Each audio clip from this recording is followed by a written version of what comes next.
Welcome, Ultraers and Switchy sisters alike, to episode 15 of the weekly episodic gaming adjacent livestream podcast show. This is Switch to Ultra. Live on Monday nights, we are back. I have returned from a far-off island with dozens of bug bites that spell out the constellations in the sky. And while we were both gone, Xbox decided to fire everyone with reckless abandon. Welcome to the Switch to Ultra family. I'm your co-parent, BH Ultra. And I'm your co-parent, Switchy. And how was your week off, Switchy? All right, this is a perfect time to test the audio because I have some lore from the real Ultraers paying attention. Okay, well, I was in Sarasota, which is a few hours away from where I live in South Miami. And it's kind of funny that I do that. It's kind of a family thing that, like, my extended family does every year. They go to Sarasota because I guess instead of the beaches in Miami, like, go in another part of Florida. You're cutting in and out for me, and chat says they can't really hear you. Is there anything you can do with your mic? Weird. I can turn it up, but it looks. I feel like I might be clipping. You know. Am I louder now, or? You are louder, yes. Chat, what do you think? Can you hear him now? But like while you were talking, it was kind of cutting in and out. Okay. Weird. Yes, louder. Okay, that's good. As in turn him up louder, or yes, it's good that it is louder?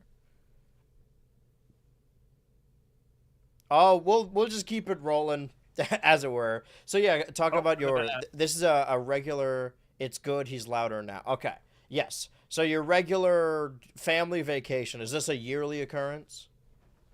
Yes and no. I mean, we did it 23. My sister and I went last year, and then my whole family did it again this year. At least in terms of like my nuclear family. But yeah, no, I have extended family stuff. And I guess to be honest, I was making fun of the idea of going on a vacation with Florida, but what the west coast of Florida and the east coast of Florida, they're very, very. So I can get it. You're still kind of cutting in and out. I don't know if it's I think it's something on your end. I'm sorry. You think so? Yeah, because I'm way louder than I normally am. I mean, you're turned all the way up on here. My Discord audio is turned all the way up. Hide. Let's see. All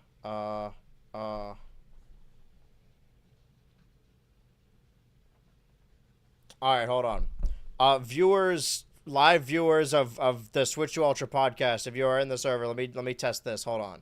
Is anyone here? If I go here, wait. If I go here, anyone just like file in and do a little intro. Hey, look, I'm live on the Switch to Ultra podcast. Let's take it to the fans, shall we? Let's hear what they have to say. And I point the microphone towards the crowd. We're on like a daily morning show, and there's all the people tapping on the glass outside, being like, "Whoa, Switch to Ultra!" They're holding up signs. I guess that didn't work as well. Wow, it's really rumbling out there. There's a storm brewing outside. Okay, interesting. Couldn't test that. If anyone who is currently watching the Switch to Ultra podcast and is also in the top tier, one of the top tier patrons of the BH Ultra Patreon Discord server, consider joining the Skype call real quick just so I could see if it is in fact my problem. Because I don't think it is. Everything else sounds fine. I mean, I have my audio turned all the way up, so I don't want to listen to the banjo song, but that sounded fine. Switchy is now gone. And now I sit alone in a room in space as the storm rages outside, the water crashing down. Alright, well, I'll just stay here in this recording booth. Maybe turn my audio down and wait for Switchy to... The solo podcast now. I could do that. That normally happens, right, with those podcast duos when like one of them gets canceled or like quits or is announced or whatever. And then they just become one guy that's in charge and then the podcast is just a regular rotation. I don't view that as a podcast. Like, I know it is, but I know most people's quote-unquote podcast is just having one comedian and then a different guest every time. For me, and maybe I'm old-fashioned, that... a podcast is at the very least two hosts, right? A host and a co-host. I think a live show of a podcast, just someone talking to a different person, I don't know if that counts. You huddled up by the warmth of your server rack you're adjacent to. Yeah, it's really heating up the everything. Well, it's not cold. It's just that my power... I wouldn't be surprised if it went out, is all I'll say. We're deep in the studio. We're up at the very top floor of the of the YouTube building. We're at YouTube headquarters right now. Streaming Switch 2 Ultra live from the top floor of YouTube headquarters with the government of China in our ears telling us exactly what to say. Switchy is typing. All right.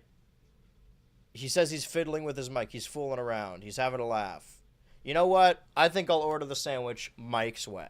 I want Mike to have his way with me. But what am I going to talk about? Well, in the time I've been gone that isn't really related to what we're going to talk about, I will say, since the last time we gathered for the Switch 2 Ultra podcast, because I have done a lot in the last couple weeks, I haven't seen Superman yet. Nobody say anything. I'm going to hopefully see it tonight.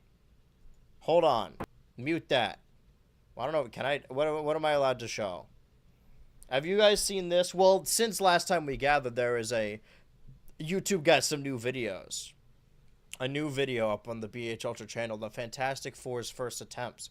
Where this guy talks about the Fantastic Four, mostly the original cartoons. I mean, I wanted it to be a lot of different things, but I do want to cover something. I'm going to assume everyone here has already seen it. I didn't know that the apparently Roger Corman's Fantastic Four is just on YouTube, is readily available. I did see a comment. Okay, I think I fixed it. Oh, it does sound much better. Well, yeah, it actually does. Dude, this is some like boo-boo shit. This has never happened to me before.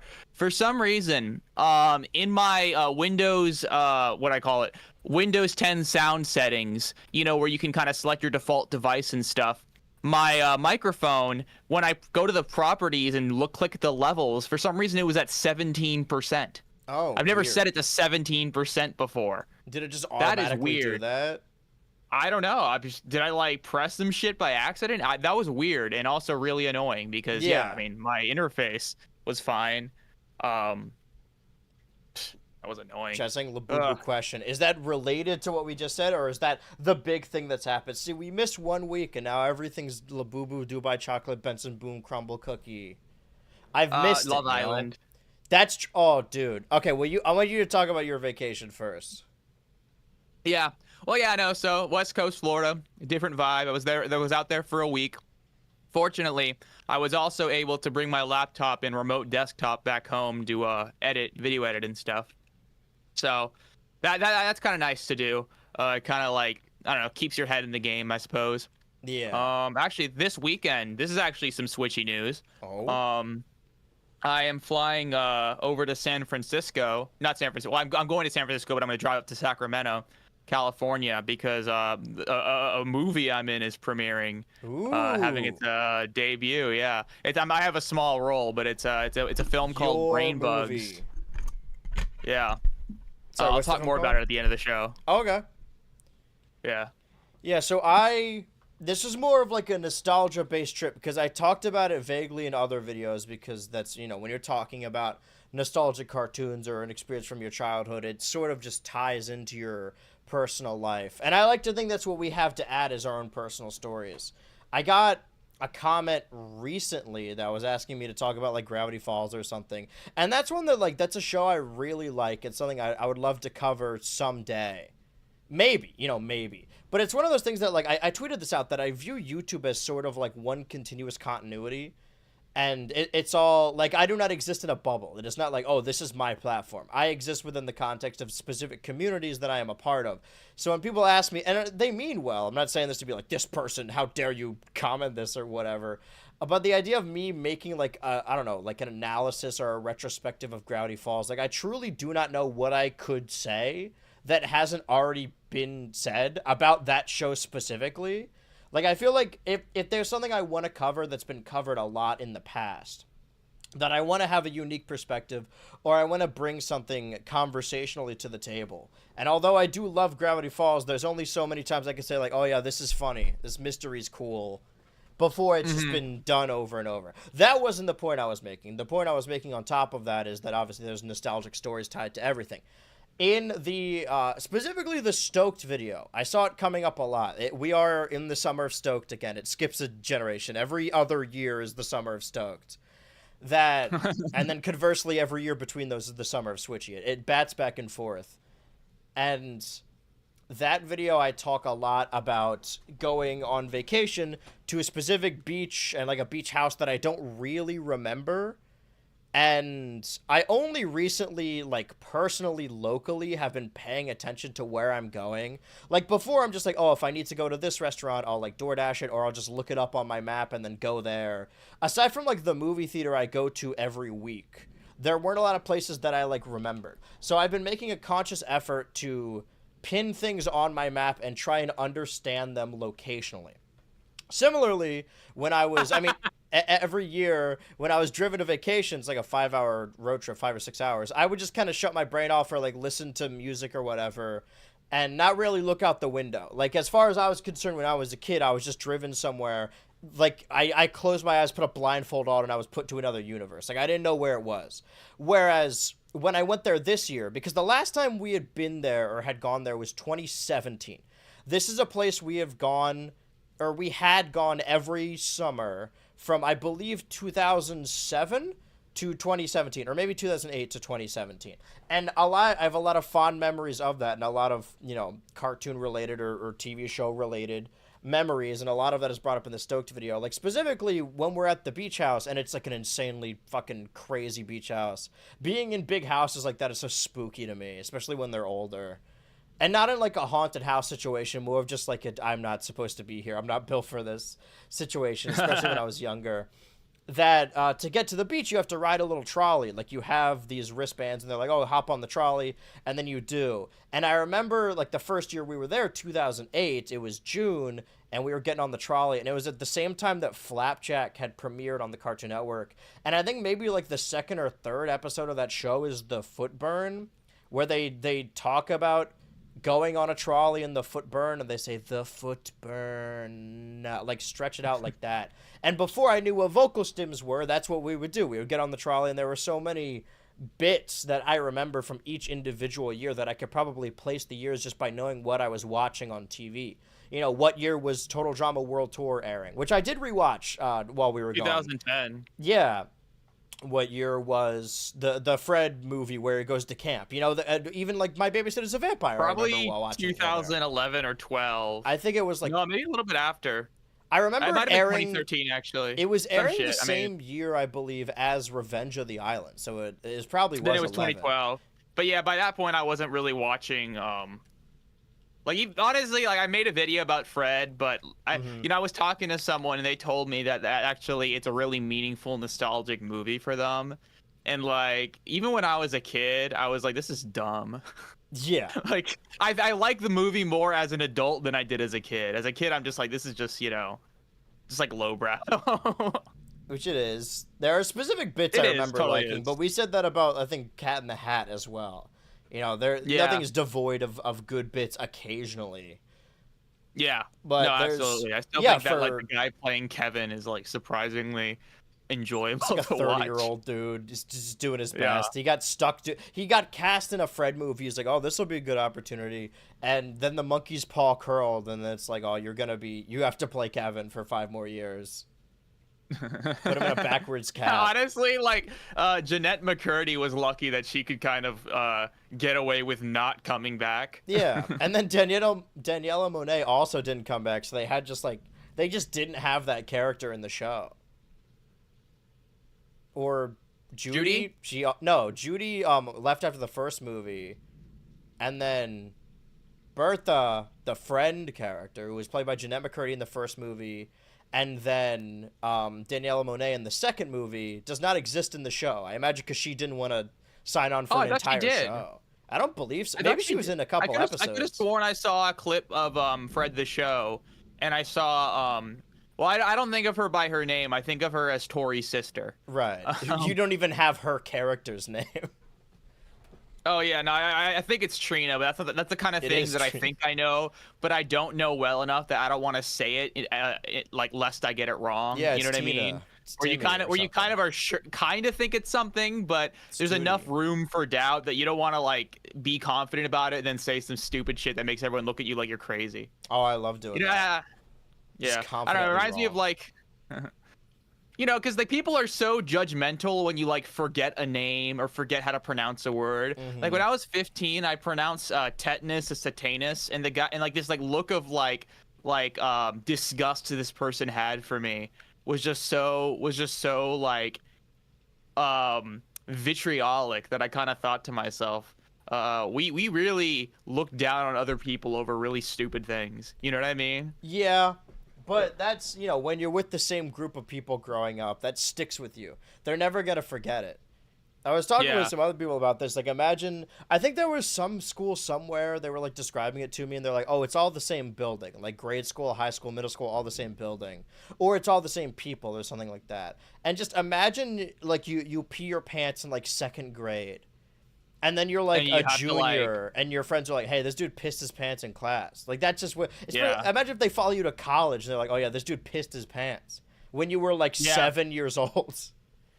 You know, one thing that adults like doing too much is telling people they knew as baby, like people that they like. For example, like let's say your nephew or your friend's kid or whatever, and then it's like 15 years later, you're like telling this teenager, "Yeah, I've known you since you wore diapers, dude." It's like, dude, I remember that time. I remember when before you could use the toilet on your own, you had to shit in a fucking bag. Was Remember last that, year. buddy? It's like, Yeah, that's. I don't know. I mean, my mom does it's that a lot. I was like, "Oh, do you annoying and remember this?" condescending. Yeah, it was like, "Oh, do you remember this person? You met them when you were like 7." It's like, well, then no, I don't. I didn't meet them then. And there was a child that was me that met them, but I don't remember. I actually think I have a pretty good memory of my childhood. Like I think I remember things surprisingly well. I think all of mine are But, just you TV know, or movie based.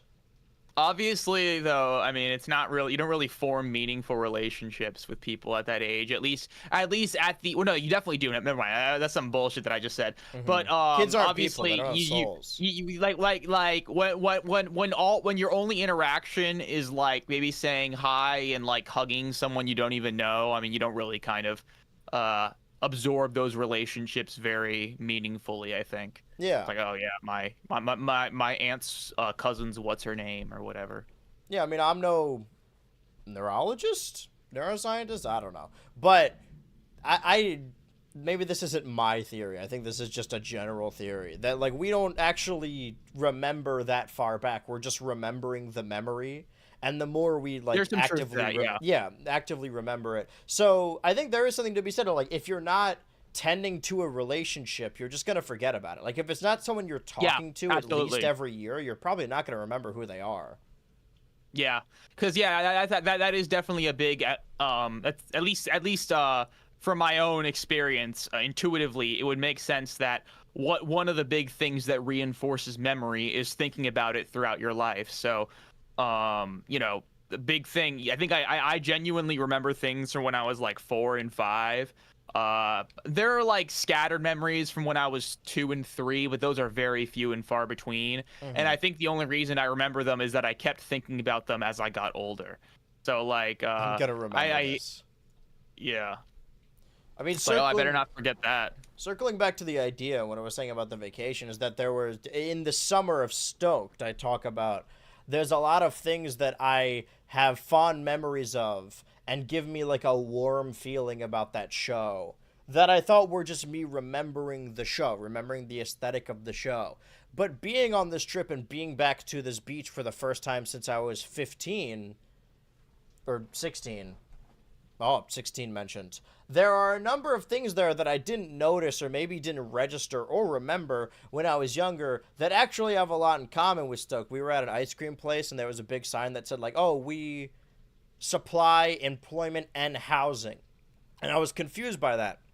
So I was asking around, and apparently there is like some big beach house that like teens can go to the beach to work there for the summer, and then they live in a big shack like that of Stoked. And then also when we were looking for stuff to do while at this beach house on this beach, there was this pamphlet, this little coffee table book. Scrolling through it, and it had all like all the local places. Check out, watch out for wild horses. Go on the ghost tour.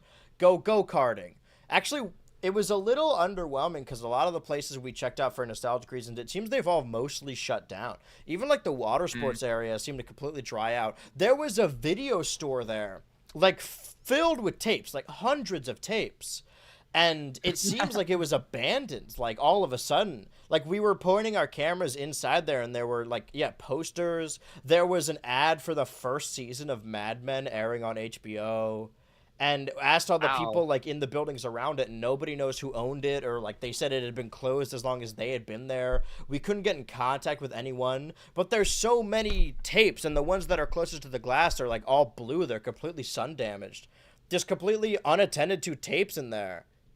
Wow. Is it? It's I assume it's locked then. yeah, I mean we definitely tried to get in, but while paging through this coffee table book of different things to check out in the state, I'm going to show this on screen, happened across this page of this, I believe, I don't know if it's a pirate themed restaurant, but all I saw was this woman, the waitress, dressed in this gear, which is a gimmick that exists within the, I don't know if you've watched Stoked recently, but I believe this. I kind of watched the first like 14 or 15 episodes back in like fall of 2023, and I kind of Yeah. stopped. I do want to get back to it and watch After the the whole summer show. of Stoked. Well, like Stoked but Yeah. real. Yeah, this is where Emma works. So this is everything I remember about Stoked was also true about this vacation place we were at, and it was really strange to me to notice that all this stuff was real.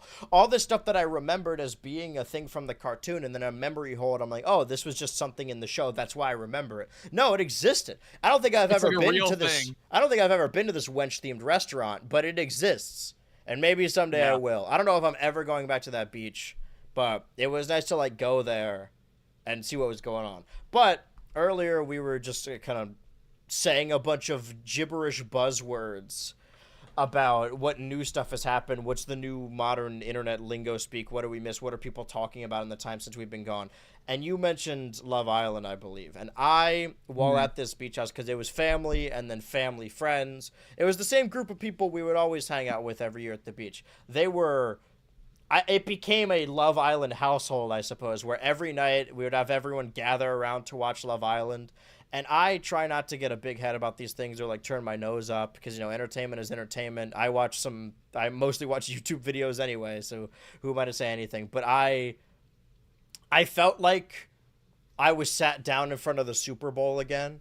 Like you hear so often about those sports ball people who don't like sports and try and make it their whole personality that it's sports or that they don't like sports.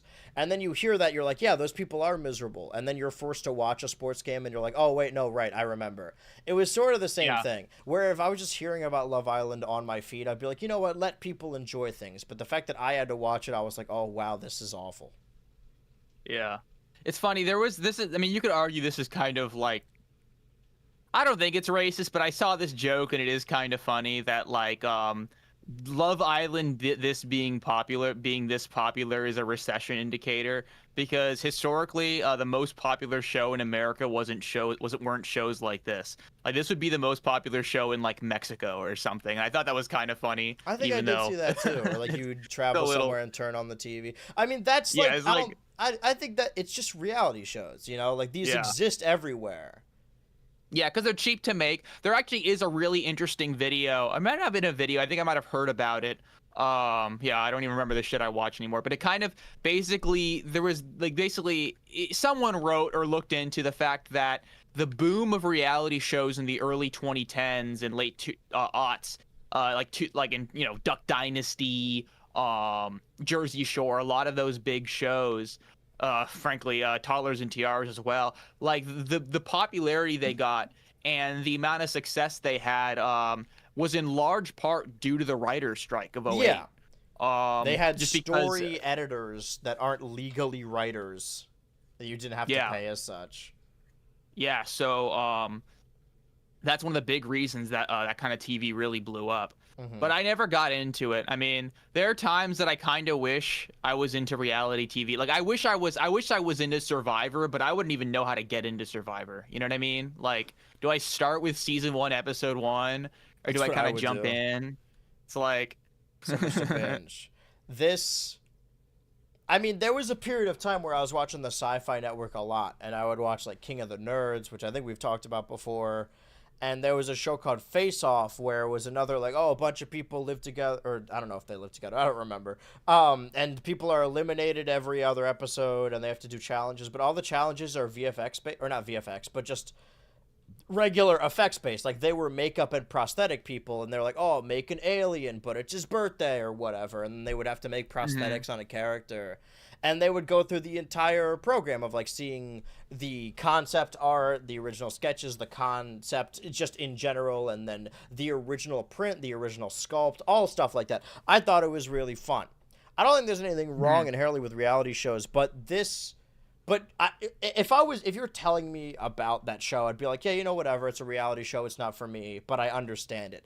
But being forced to watch the show, it is, I think saying brain numbing is unfair, because I see the appeal, right? I think it's sort of like a pseudo-ironic thing. Not that people are watching it ironically, but people are watching it to be like, oh my god, get a load of these guys. And then you watch the show, and the people on it are acting stupid and not understanding basic concepts. And then you watch the show, and you turn up your nose like, oh man, this person's silly. But the purpose of that show... YouTube chat says used to watch Face Off weekly. I used to love Face Off, and then someone would get voted off, and I would sprint upstairs to tell my mom that someone got voted off. No one else cared, but I really liked the show. I haven't been catching up with it. I don't know if it's still on. Maybe it's worth getting back into. But a show like Love Island, where this is where the satire of total drama comes from. It is just hot people. It is simply just hot people that show up not for the prize money or any challenge, really, just to be hot and cheat and make out with each other. And then when the show's over, they all get a dedicated Instagram following, and they become influencers. So much so that there's a popular one on the show named Huda, I think, and I keep seeing her trending, that I saw a TikTok on my feed of like somebody, they're like, oh man, I fell for the fake Huda AI scam. And the quote-unquote scam was an AI-generated video of Huda being like, oh, I love this skincare thing, you should buy this. Like, that's not a scam. If you're stupid enough to just buy whatever a person who was on a show to look hot will sell you, then you kind of deserve to lose your money. Like, that's really on you, man.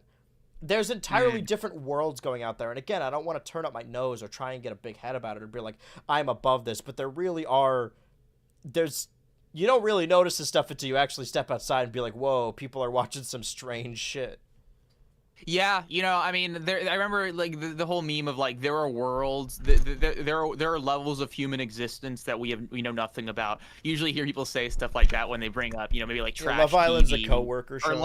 or like really niche kind of like Reddit communities. Like, I saw a meme the other day. It's just a picture of a guy with a vacuum cleaner collection on Reddit Vacuum. I saw that too. And it's like oh, there are worlds there are facets of human existence that none of us like will ever experience or some shit like that. And they all have a thriving community. To that. Because I'm trying to remember, because I haven't, how long is an episode of Love Island, by the way? Like an hour, I think. And it's every day. It's every weekday for like 2 months.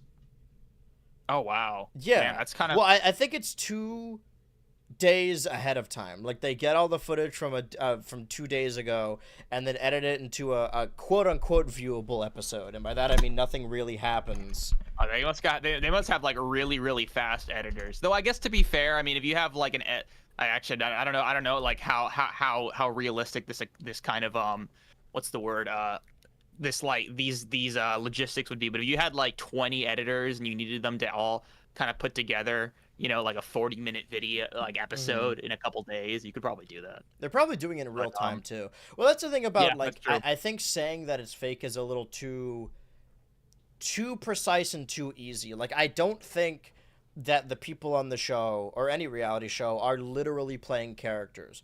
I do think, however, given the setup of, you know how the show works, if you're doing something entertaining for the camera, you are more likely to get screen time on the show. And America votes who they want to be eliminated from the Love Island, so you obviously want more screen time more than less, even if it makes you seem like a jackass or a dickhead. And there is something just to, even if you're not intentionally trying to, you're going to act differently when a camera is on you, whether you think you are or not. Twitch chat says, I don't see anything wrong with turning up your nose to weird shit. Yeah, but it's not, like, harmful. At least I don't think. Like, you could argue, like, well, this is killing society, or, oh, we're so stupid nowadays. I don't think this is why. I think that might be true, but I don't know if this show is lending to that. I think stupid, I don't want to call, well, people are going to watch stupid shit regardless. I don't think the show is making people dumber. I just don't think it's worth like taking a moral grandstanding high ground on the show that like is fine. It's harmless. If you're gonna fall for scams, you were gonna fall for them anyway. One thing I've always found interesting is the fact that well, I mean, I not always found interesting. I just say things. I don't even know what I was saying. But what I was going to say I was a baby.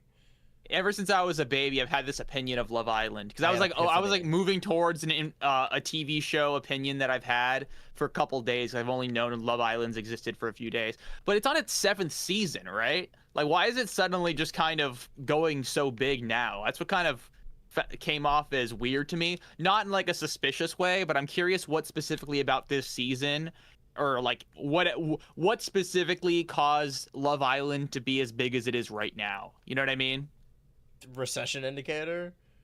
Yeah, something like that. That's probably it's got to be something like that. But Twitch chat says, I don't think it has to be actively harmful for you to turn up your nose to it. If it's stupid, then it's stupid. Granted, I haven't seen the show. It's just not. It's easier for me to be like, oh, this is stupid, I don't want to watch this, and then not. I just happen to be stuck at. Is this a Discord issue? Is this a me issue? Oh, did Discord just close? Alright, don't worry, chat. I am still here. None of this is canon. This is still the pre-show. The show hasn't started yet. Reasons and they actually do. Can you say that again? I was just out of Discord. Now I'm back. Okay. You know, I think there is often a culture in communities, like video game communities, and pretty much anywhere, where people will often kind of turn up their nose about... Excuse me. I have to, like... 1 second. No worries. Our characters aren't showing up on screen anyway. Okay, cool.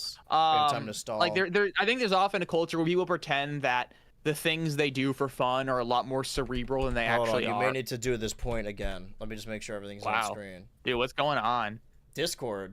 All of a sudden it went away. I don't know if you could hear, but there's loud thunder happening outside. I don't know if it's related. I did not hear the thunder. Okay, that's good. I got a flash flood warning on my phone, but are our images back? Are we back?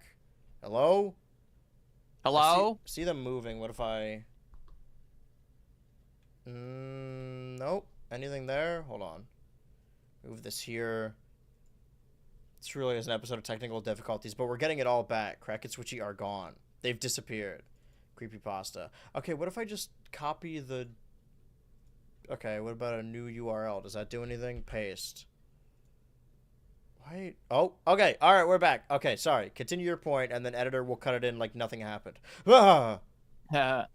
As I was saying a mere seconds ago, as our video editing proves, yes. I think like clock in the background. People will often pretend or kind of turn their nose up just for a sense of superiority, but everyone likes to pretend the things they do are done for much more cerebral reasons than they actually are. And what I mean by that is that, for example, I guess one of the big things is that people will pretend that they like TV shows because they're clever or they really have like some sort of brain to them. And there's actually some truth to that, but I think a lot of people sometimes seem to be not willing to admit that they like watching stuff that is escapist for them. They just kind of like to turn their brain off, as we use that term sometimes, and that term in itself is kind of that term. Or the idea of like watching something to quote turn your brain off, because that's honestly, not true. I think people do it a lot more than they do. I think even if you don't believe you're with like retaining information or learning something or challenging your brain, I think you still are, even if you don't literally think you are. Well, you are turning your brain off, or I don't think you're ever turning your brain off. Like, obviously not in a literal sense, but also just in a metaphorical sense. Like, even if you think you're watching something that isn't challenging, there's always going to be something in there that's just making you think. Yeah, well, that's true. I guess in the sense that like there's a lot of stuff that I do that isn't particularly intellectually stimulating, and I I guess I'm kind of struggling to make the point. What I'm reminded of is back when I was a kid, I was like a really, and this is me admitting to being kind of a dick. I used to be a dick about some things when I was a teenager. Remember, I was a teenager Yeah, when I was like shocking this. surprise. But I remember really being like mean to people who only played casual mode of Fire Emblem. Like I would often kind of say that, you know, they were like they were like the worst kind of fans or whatever. I would just like make fun of people who did it. Because in my eyes, I would say this is that the point of Fire Emblem is the strategy. You know, the point that you play those games for the strategy. When you play casual mode, you're effectively removing the chance of even losing the game, because honestly the only way you lose or get a game over in Fire Emblem with casual mode is you lose all your units in one battle, and frankly that very rarely happens. That only really happens if, yeah, I mean that only happens in classic mode if you've basically lost so many units that effectively your game is unwinnable. You basically made it, and that's kind of part of the challenge of the game, is the management of, you know, your warriors and stuff like that. And I think on some level that is part of the richness of the Fire Emblem experience. But I mean, there's a reason why people still like playing Fire Emblem games even without the permadeath. And actually, do you know about Fire Emblem permadeath, by the way? I'm kind of assuming you do. Explain it just in case our audience doesn't know. Okay. I'm gonna say that I know everything. Just pretend I don't. Okay. So effectively, historically in Fire Emblem is kind of a series of, you know, strategy games with kind of, I guess you'd say, anime characters. And ever since the NES version, or at least from that point up until I think 2011, whenever a unit died in the game, they died for real. They died not in real life, but you couldn't if use you die them in the anymore. game, you die for real. Yeah. So, for example, if you have a character and they get to 0 HP in battle, they either die, or they might, if they're still important for the story, they'll say that they can't fight anymore. They're like out of commission, basically. And that basically makes it so that either you Iron Man it or you reset. And this is kind of more, Iron Manning is basically a term for when you play a Fire Emblem game or a similar game with similar consequences, and even if you lose stuff, you keep on going. You don't reset at all. You don't like save scum or anything. And then there's also the kind of resetting mode where basically if you don't want any deaths, you just reset whenever you lose a unit, basically in any chapter. I usually will play with the reset mode, so I play with permadeath, but you know, I mean, I usually will keep playing the chapters until I find a strategy that eliminates any casualties. But around 2011, or it might have been 2009 or 10, there was a Japan only game where they introduced like a casual mode, which basically meant that all your units come back at the end of the game, at the end of a map. So like, oh, if one unit dies, I mean, it doesn't matter at all. You can use them the next turn, the next game, and basically the next chapter. And basically because of that, effectively, there's not really much of a consequence to losing anything in the game. I mean, if you win the chapter with, like, you know, you lose 2 units, it doesn't really affect anything. And that kind of changes the whole difficulty of the game, because frankly there really isn't that much at that point. And I think because of that, and then actually after that game, Awakening came out. Awakening came out worldwide, and that was a huge game for the Fire Emblem series. Frankly, it probably saved the series from kind of just going down under. And I think a big part of its success was because it was released worldwide. It had a big marketing campaign, and it had the casual mode, which I think was very inviting to a lot of new players. So I think because of that, there was kind of a pre-Awakening and post-Awakening kind of split between fans. And the whole casual mode thing being available, the fact that there was a casual mode, whether you like it or not, whether it's a good thing or not, definitely changed the identity of the community, along with other things in Awakening. But because the fact that one of the big challenges of the game was now made optional meant the game was a lot more accessible, and in a lot of ways that's a good thing. But it definitely does mean that the community at large does become a bit more casual. And I think in many ways that's a good thing. I think it is altogether a good thing, because you know, I think games like that are fun, and there's still fun stories, fun characters, and you know, people being able to enjoy it without necessarily having to put in the time and kind of brain power to play those games, effectively and really challenge themselves and make the perfect strategies. I think that's fine. I think it's good for the series. And, I think there are many ways to enjoy a video game. But yeah, I mean, the game's kind of not really that challenging anymore. All that's to say is that I was kind of a dick and I called people casuals and stuff. Right. If you And cheat, you're I not think only cheating the game, but you're cheating yourself as yeah, well. and I would say that, like, why do you even play the game? There's literally no reason to play it. And it was kind of a way to imply that the reason people will still play it for, I mean, frankly, people like doing stuff in games even if they don't lose. That's one thing I've realized, and I like people, like, even if there's basically no way to lose, people will still enjoy playing a game. Yeah. First of all, I mean, this isn't the NES era anymore. Like, people, and that's why in a lot of, that's the whole joke, is that like Sony games, press one button and you win the game. Games have much more modular difficulty these days, and sometimes games don't really have any difficulty at all. And I think some people don't like that, but nowadays usually you'll have like different modes and stuff like that. But I think that because of that, the community changes. I think the kind of people that play the games change. And as a kid, I kind of would imply that there's literally no reason to play the game if you're not kind of dealing with strategy, or like doing a lot of the strategy in the critical thinking. But now that I'm an adult who has a lot of things to do, and frankly would rather spend his time doing something productive or making money or stuff like that, when I play a video game, I often don't go for the hardest difficulty. I don't really challenge myself because, frankly, life already stretches me pretty thin. I'm not really looking forward to video games as a source of, like, intense kind of intellectual challenge because, dude, I'm just trying to... I kind of go to video games to relax in a lot of ways, and I'm not in the mood to be frustrated by games. You know what I mean? So I mean, I still sometimes...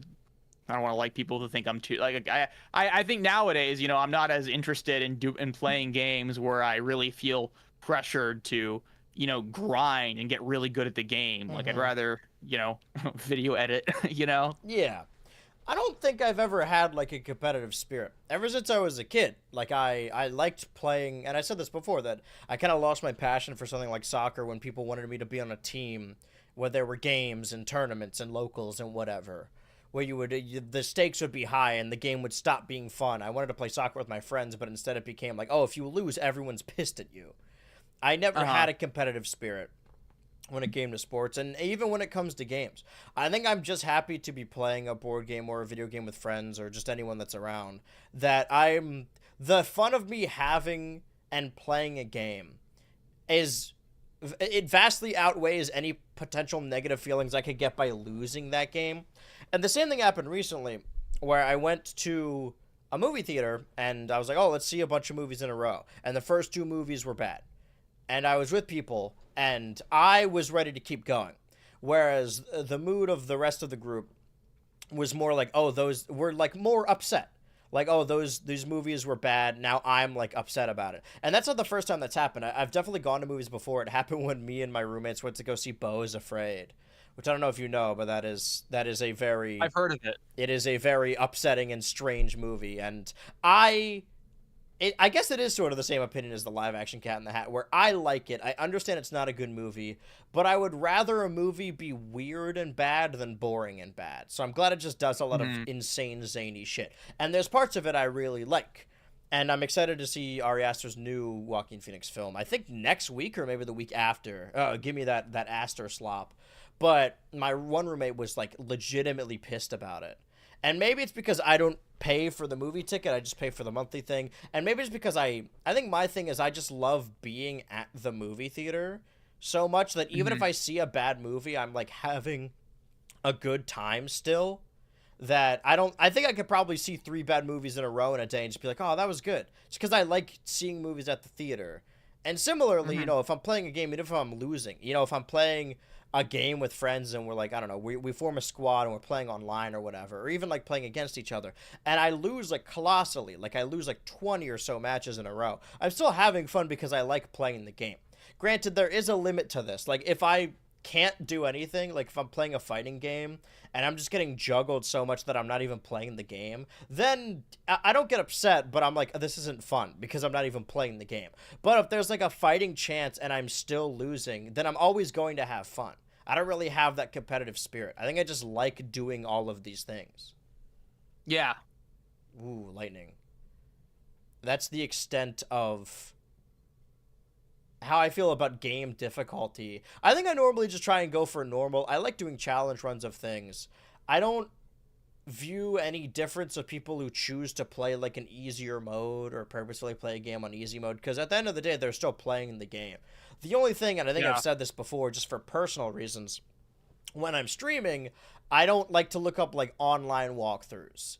I either go off of backseating from the chat, or an in-game mechanic that pushes me in the direction, like I was with the Tears of the Kingdom app tie-in, or it has to be old hardware like that of a strategy guide or Nintendo Power, because at least then it feels like I'm interacting with the game in a more interesting way. You know, you should do sometime.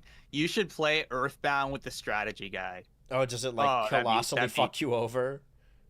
No, not really. Is but it just wrong? It's like, I don't think so. But it's you know, it's kind of like a famous part of the whole game, because back when it first came out, they forced people to buy the strategy guide along with in some giant ass box. Probably why the game sold so poorly, because they have this strategy guide with scratch and sniffs in it and stuff like that. Oh, I did hear about this. One thing they have in the strategy guide is like all the towns you go to, they have like a newspaper for that town. It's like a really cool strategy guide. I think it'd probably be fun, especially if you haven't played the game before, to play it while reading the strategy guide. Yeah, that's what I was doing with, I believe, Superstar Saga. Like, I started playing Mario and Luigi in preparation for Brothership, and I had the strategy guide. I was like, oh, I'll follow this. And I do like looking at a physical map a little more. There's a lot of games, like when I was playing Banjo-Kazooie, I wanted to draw a physical map, and this kind of happened when I was playing DK64 lately, getting ready for Bonanza. By the way, I don't know if we mentioned it. This is the final podcast before Bonanza. Bonanza comes out in a couple days. Coming out Thursday, right? Yeah, Thursday. Yes. I assume? Yeah. Well, just because if we want to stream, I mean, I'm going to stream it regardless. I might stream it for like double. I might have to wait a couple. Well, actually, I mean, I'm going on a plane at like 8 a.m. on Thursday, because that'd be an awesome game to play on the plane, but I don't think I'll be able to. Right. I mean, we'll see how it loads out. Never mind. I can get a digital copy if I really want to. True. You can get it at midnight. But there's. Oh yeah, I can. Yeah. Some of those games that don't have dedicated maps, and there's some games that when it comes to difficulty options, like maybe if we're talking about difficulty still, the prospect of like save states, and I do think you could totally save state scum some games and just make it basically like no challenge whatsoever.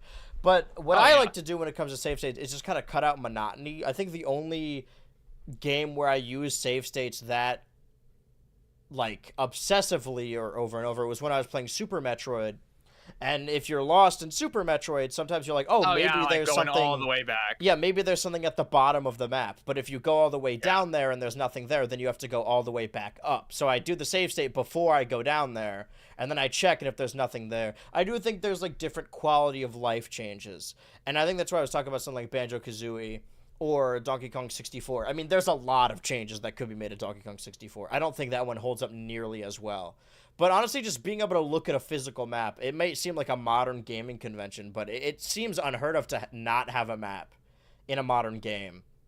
And speaking of both Donkey Kong and Banjo-Kazooie, unless there's anything you still wanted to say about game difficulty and a chip on your shoulder. One thing I wanted to say is that actually, I think I would usually play with save states in Banjo-Kazooie, and the reason I did, at least on my first playthrough, and the big reason I did was because at least on the N64 version, if you die, you have to get all the music notes again, and that was literally only just to save memory. And there were a couple times where I had like 97. Trying to find the last 3 fucking stragglers, and it takes me like half an hour, and then I just die and have to start all over. It's really frustrating. And I mean, when they re-released the game on the Xbox 360, they changed it so once you get the music piece, like you have it forever, and you don't like reset to 0 every single time you go into the level. I think that's ridiculous, especially because when Banjo-Tooie came around, you were kind of expected to go between levels a lot. I don't know.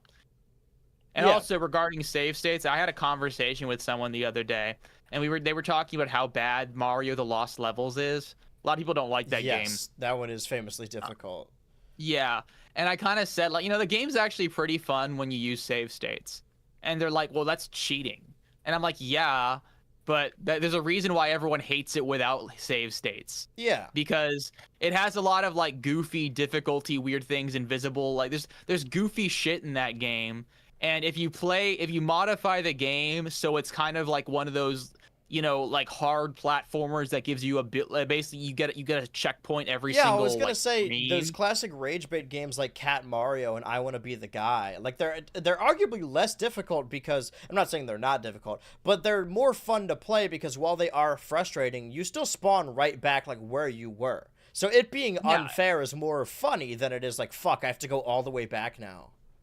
Yeah, and it's a whole different style of, like, I guess, difficulty cycle. But I think honestly, a lot of games can be made a lot more fun if you just do shit like that and just kind of, do trial and error. Not to say, but I mean, I guess I'm a cheater for that. But whatever, dude. I'll cheat in Mario. I'll cheat in Mario: The Lost Levels. Like I don't need to play that game cold turkey. You know. I don't think there should be one set way to play it. I think if playing it easier like gets you into the game, that's totally fine. Like that's what I would do. I would play the older Mario games with save states, and then I would get them on NES, and I'd be like, okay, let me actually try and beat them like on classic hardware. Yeah. Because I enjoy doing both anyway. Yeah. One thing I will say though, and this is me just kind of like covering my own ass. Mm-hmm. One thing I do believe is that it is kind of valuable to remember the context in which it, like how a lot of these games were released without save data, or were released with like without the ability to speed it up. Because I've played Mother 1, Earthbound 0, and it's a controversial game, just because it has a lot of NES sluggishness that it's kind of annoying in some NES RPGs. And I made my review of it, and I was pretty critical of it, despite the fact that I like the game, for some of the annoying NES bits. And I've had people say that it wasn't hard at all, or like it wasn't actually that sluggish. And then I literally asked them if they sped the game up or used save states, and they say yes. And I'm like, well, yeah, that's exactly why. I mean, one of the things I did in that video is I refused to use save states. I didn't speed the game up at all, because I wanted to kind of like capture how it's definitely it's asking a lot of you.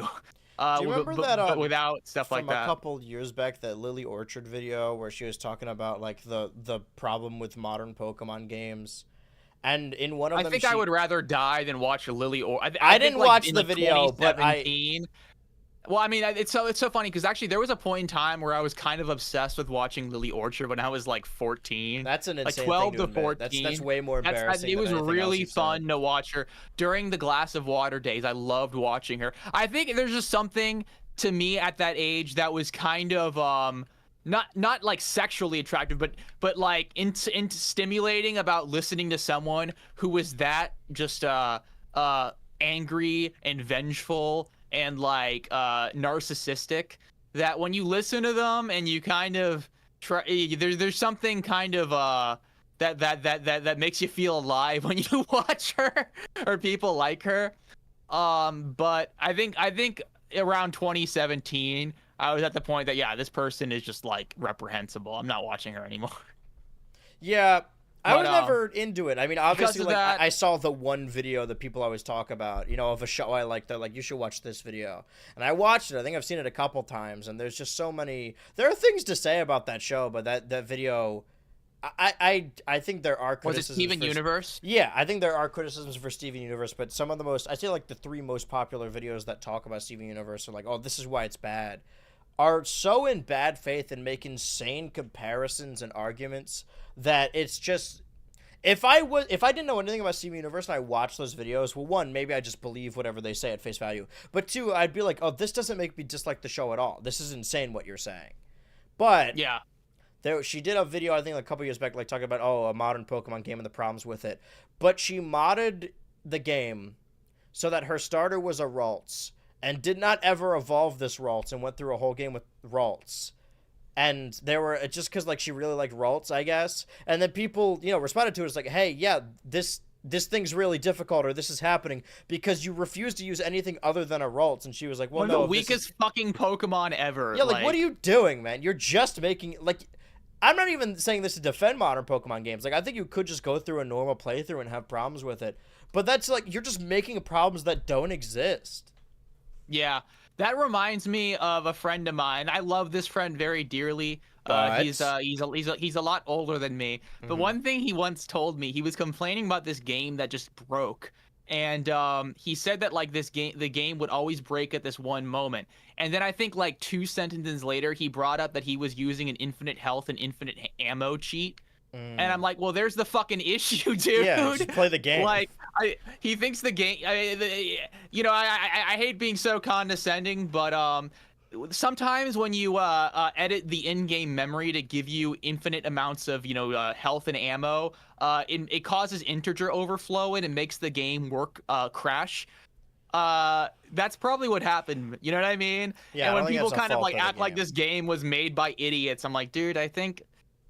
I I think when you're kind of going outside of the intended I guess way of playing the game, I don't think they're really responsible to make sure it works. You know what Mhm. I mean? If you're cheating in a game and that causes glitches, like, yeah, no shit, you know? It's not really their fault, or it shouldn't be their fault.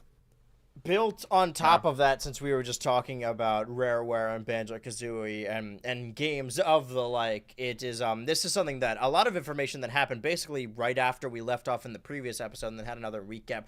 It's time for a momentous celebration. It's time for the yearly Xbox layoffs. I love when they Oh, do really? this. Yeah, when they you know how they are. They buy up a new company and it's all exciting, like, oh, Xbox owns this company now. And then in about a year's time they liquidate other subsidies, or they get rid of half the company and lay off dozens of hundreds of people. And a lot of it happened with our good friends over at RareWare. Damn, that lightning was close. Anyway, I'm going to thug through it. That we've talked about this before. We talk about it a lot, actually, and we were just talking about Banjo, where when you hear Rareware, you sort of have the idea of we're sort of in a form of arrested development when it comes to, oh, Xbox bought Rareware and then they fell off, right? Still stuck in that 2000s, 2010 syndrome where nothing ever came of it, where we got Banjo-Kazooie nuts and bolts and then nothing else. But and we're going to talk about a potential new Banjo-Kazooie game within this, but the same thing happens with a lot of game studios where only in name and only in IP is it the same company. Like, I feel like it is Rareware, and maybe there are some people who have been presidents there for a long time, asterisk, that it's not the same thing, right? Rareware is not Banjo-Kazooie and Donkey Kong 64 and Conker's Bad Fur Day. Modern Rareware was a huge hit for Xbox in a game like Sea of Thieves, which it took a while to really get its footing, but was a huge hit for Xbox. That was one of the first like major exclusives, although it is like cross-platform with stuff like PC. That was like one of the first new IP in a very long time that Xbox had. I mean, of course, they had Hi-Fi Rush, but then they liquidated the company that made it and laid everyone off.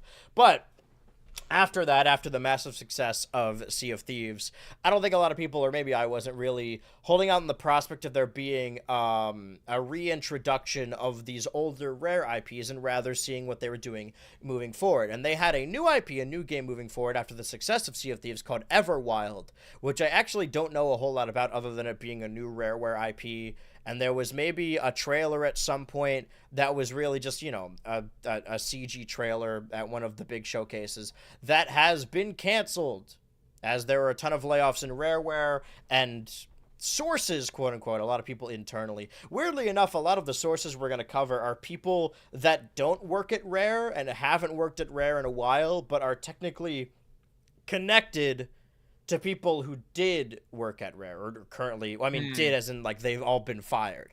But not only has Everwild been canceled by Xbox, several Xbox layoffs, but apparently, I believe, let me see, Banjo-Kazooie, Sea of Thieves director leaves Rare after 35 years following Everwild cancellation. So this is the main director of Greg Mayles. I'm sure you've heard that name before. Of several of these classic RareWare games and modern RareWare games. And it seems like Rareware as a whole are just being gutted. It was one of Rare's earliest design hires. His first credited game was Solar Jetman in 1990.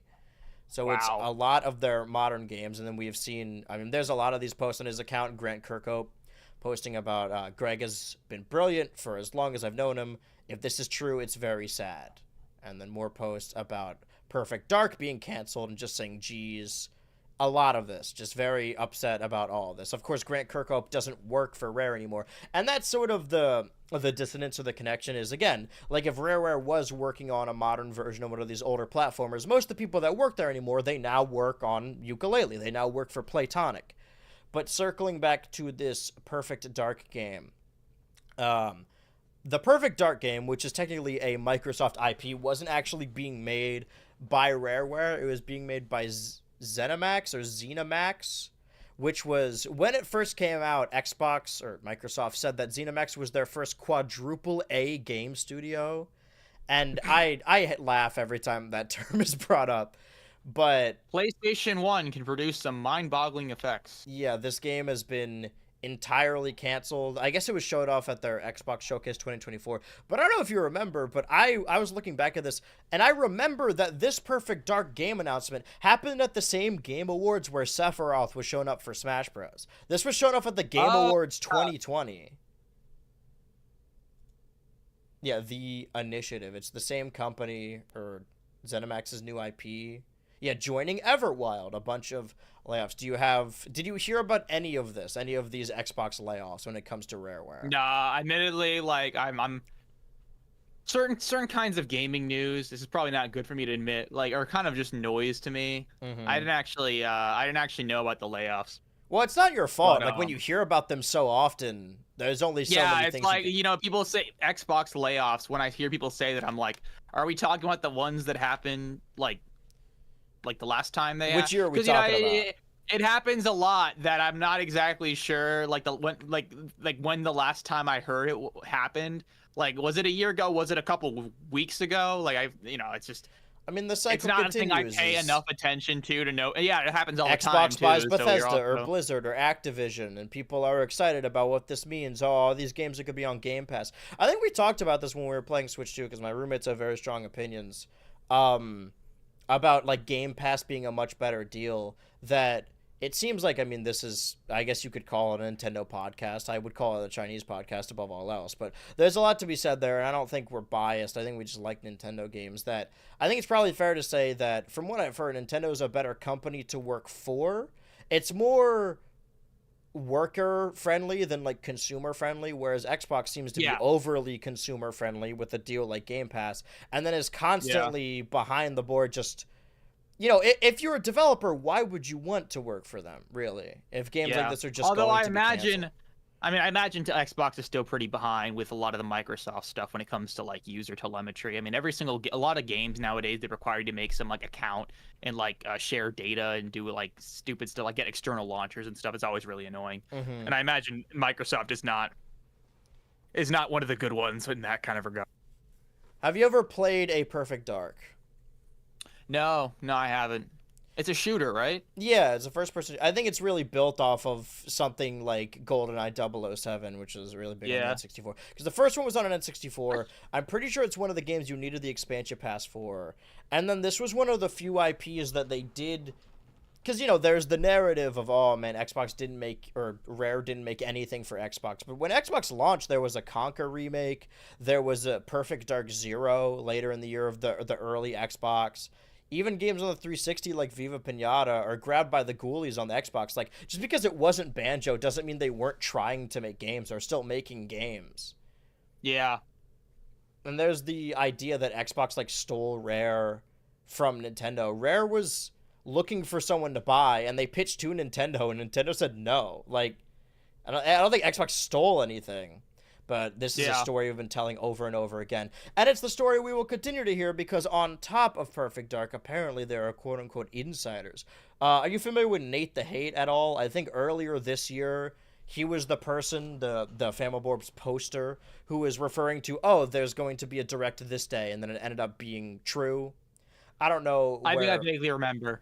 Yeah, I don't know where this lore comes from. I feel like every now and then there's a leaker, and then everyone's like, oh, this is a trustworthy guy. I think I need to start remembering names, because it's someone I'm, like, hearing about for the first time. I'm like, well, if everyone says he's trustworthy, I just have to assume that. This is our good friend Nate the Hate, who, I think it is. I mean, I follow the Twitter account. This is such a terrible... Well, this is from Grunty. serving grunt. This is such a terrible day for Rare and Rare IP. Rip Everwild and Perfect Dark. I'm going back to sleep. Edit. Is there any hope left for the Banjo game, Nate Drake, or is it dead too? He responds, haven't heard an update on that in a while. I'd assume it was shelved at this stage. It did exist when we spoke of it a couple years ago. So referring to a Banjo game in development. And I feel like there was such a huge moment when Banjo was added into Smash Bros. Like, we're still talking about it. That was 2020 as well. That it felt like that would have been the perfect time for them to make a comeback, right? But that was now 5 years ago. Almost to the day. Well, probably like 5 years ago. 6 years ago. Came out in 2019, actually. You're right. It was 2019. Yeah, that's crazy. And then nothing ever came of it for so long. Also, this is someone I just saw on my feed that just hit with the unfortunate news that my time at Bethesda has come to an end. I'm endlessly grateful for the opportunity to work on such incredible titles. Being said, I'm on the lookout for new game opportunities in marketing and publishing. Just worked on the Indiana Jones game that just came out last year. Hearing more about internal layoffs. This is what I was talking about when it comes to the crossover of who knows information, who doesn't. Where Andy Robinson says, shit day to be a Rare fan, and then responds later in the day, about to get shittier. Now, this person, I believe, previously worked on Yooka-Laylee. I think works at Platonic, maybe? I believe so. So, again, grain of salt. This could mean anything. All we know, literally, like in front of our faces, is that Everwild and Perfect Dark were canceled. We're certain of that, more or less. But then there's been more and more information about, and this is also, I believe, 40 years. This is the 40th anniversary of RareWare. This was said a month ago, so that's really unfortunate. But a lot of internal dialogue, again, with our favorite poster, Nate the Hate, our beloved and trustable leaker. Terrible day. Yeah. Then this is the previous response from Grunty that says, is there any hope left for a Banjo game? Oh, wait a minute. This is the same thing, actually. All right. Completely disregard what I said. But this is Andy Robinson of the VGC podcast, which I think is tied to, this article we were reading or scoping earlier, that on the podcast says pitches to Banjo-Kazooie games are being listened to. I heard constantly the name that comes up is Toys for Bob, who really want to do one. I heard Moon Studios as well, another one that's really interested. Now, this is something, again, these are just rumblings. We haven't heard anything solid about a new Banjo game, nor do I necessarily think we need a new Banjo game, although I think it would be cool just to see, just because I really like his Smash design as well, just to see what that would look like. But honestly, I think maybe this is just like I think that this is a little pessimistic. I think a Banjo 3 would be kind of tepid off these considered. Like, I don't think it'd actually be that good. Yeah. It might be fun, but like, I don't know. I think it would definitely be kind of lacking the pizzazz that we like kind of the esteem that we'd hold, like that we hold 1 and 2 in. Or to hold 1 in. I mean, 2, even 2 kind of like does things that get on my nerves. It's the present tense equivalent of a Lost Media Hunt. Like, that was other things that came out while we were, not came out, that makes it sound way more serious, that were happening in the communities we're interested in while we were gone for the previous week's episode of Twitch 2 Ultra, that the original Backyardigans pilot was found. Me and my friends where they were in those big costumes. I'm sure you saw some of it on your feed. Yeah, and then I watched part of the clip. Other people rolling their eyes, being like, why is it always baby shows? Whatever. There's discourse. There's always going to be something. It sort of feels like that. This or like Half-Life 3, or it is sort of the present tense equivalent of finding a demo of a game that we thought was lost, or the original version of a game that we didn't think existed. Even something like Star Fox 2 releasing as a part of the Super Nintendo Classic Edition. You want it to exist solely that it can exist. It doesn't really matter. Once it exists by that point, the quality of it doesn't really matter. That's sort of how I felt about something like maybe the Five Nights at Freddy's movie. All I wanted from that movie is for it to use genuine puppets and animatronics, and I learned that ahead of the time. So my favorite thing about it was that they used puppets and animatronics, and then when I watched the movie, I was like, that wasn't a good movie. But I already got my enjoyment out of it because I wanted that to be true. I don't need there to be a new Banjo game, but it seems like people internally wanted to work on one, because this is something we've talked about before, that the people making games now, they grew up with these games. Of course, they're going to be emotionally tied to them. And we still haven't, I don't think we have a release date for Yuka Replay. If you remember earlier this year, that was the first trailer to hint that there would be a Nintendo sequel console. Like, officially. Of course, there were leaks and whatnot. But Yeah. Toys for Bob being listed here used to be a subsidiary of Activision, and then, ironically enough, if we're telling the story over and over again, was liquidated by Xbox, by Microsoft, and now they've gone indie. Now Toys for Bob is doing their own thing.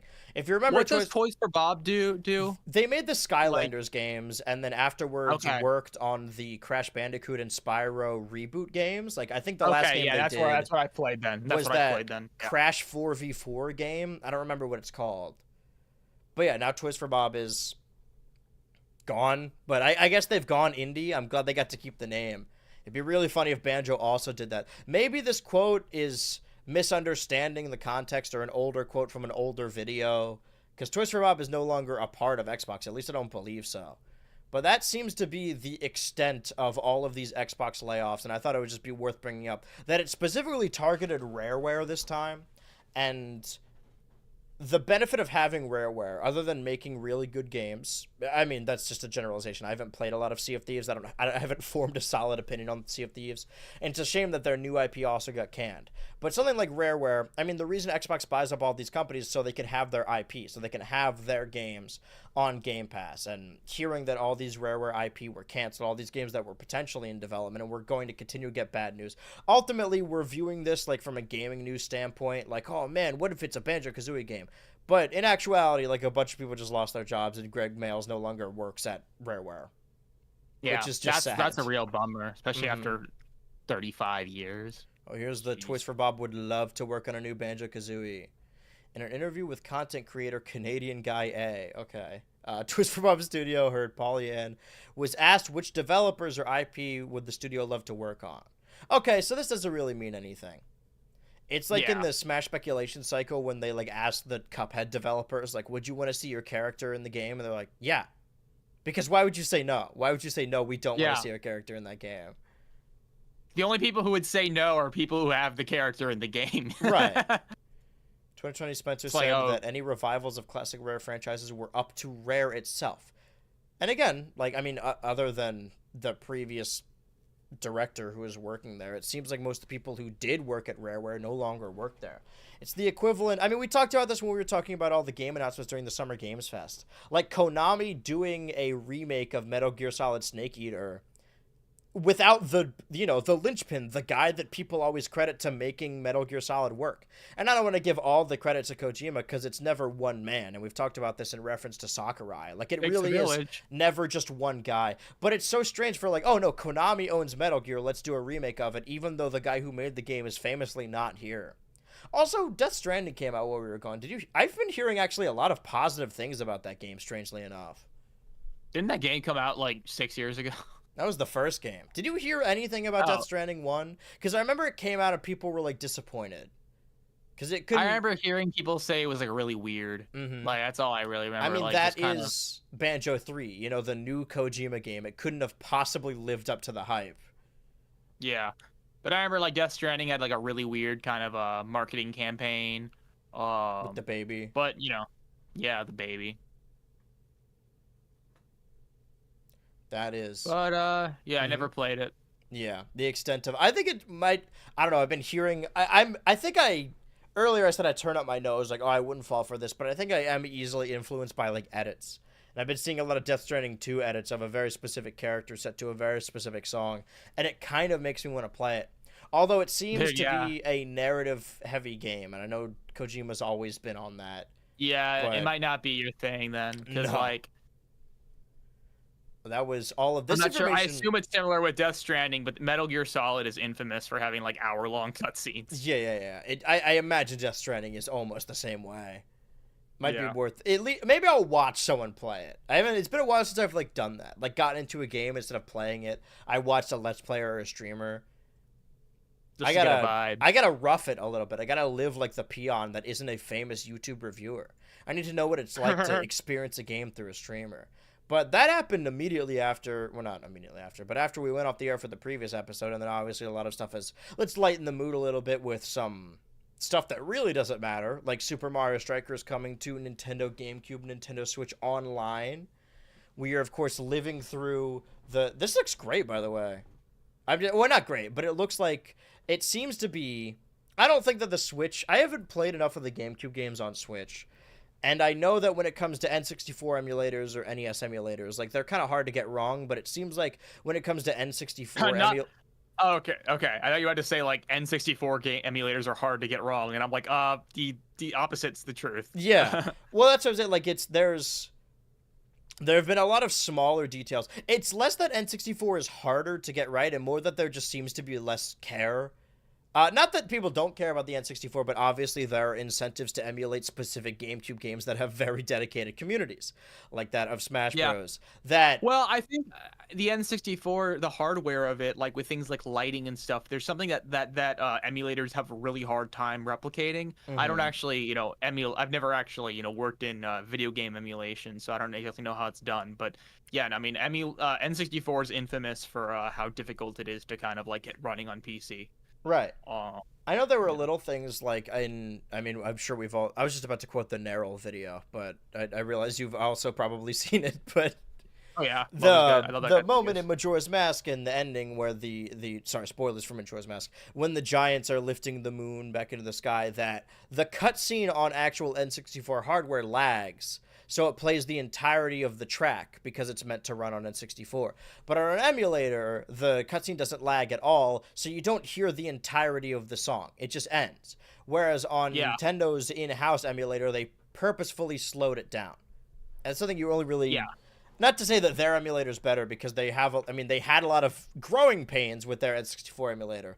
But when it comes to their GameCube emulator, there's very stiff competition because Dolphin has been developed heavily for years and labored over. It really is. Arguably, I would say that Dolphin is the best emulator for playing games on PC. And seeing a game like this, for sure. Yeah, I'm seeing. Wait, what is this? Because in this moment, you see the little side borders, and then it cuts, and we see the game in widescreen.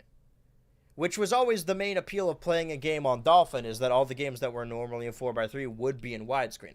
Not just stretched out, but they would load the side parts of it. Yeah. And that's why that was the big appeal of playing Mario Sunshine on the Switch. I haven't played the GameCube emulator on Switch in a while. Are the games in widescreen? I don't think so. I haven't played it, but I assume no. I don't know why this trailer is like this. But yeah, because I'm pretty sure... I guess I'm gonna check just to make sure, but I'm pretty sure no. Let me see. Well, I mean, we're going through the console launched last month. It has now been over a full month and another week. But this launched the 4th, which would have been exactly a month after the Switch launch with all of those GameCube games. I think there's a chance we just get a GameCube game a month. We're still doing the drip feed. I mean, as we know, every couple months we're still getting new NES games and new Super Nintendo games. It seems Which is fucking nauseating. It's fucking nauseating. Well, with the NES and the Super Nintendo, we have most of them, but it's ridiculous that now we're doing the drip feed with the GameCube emulator because we don't even have most of the N64 games. Yeah, it's nuts, and it's like, dude, I don't actually think it's that much of a loss. To just dump them a lot faster, if not like all at once. Yeah. I mean, maybe there's some time spent making sure the games like are working properly.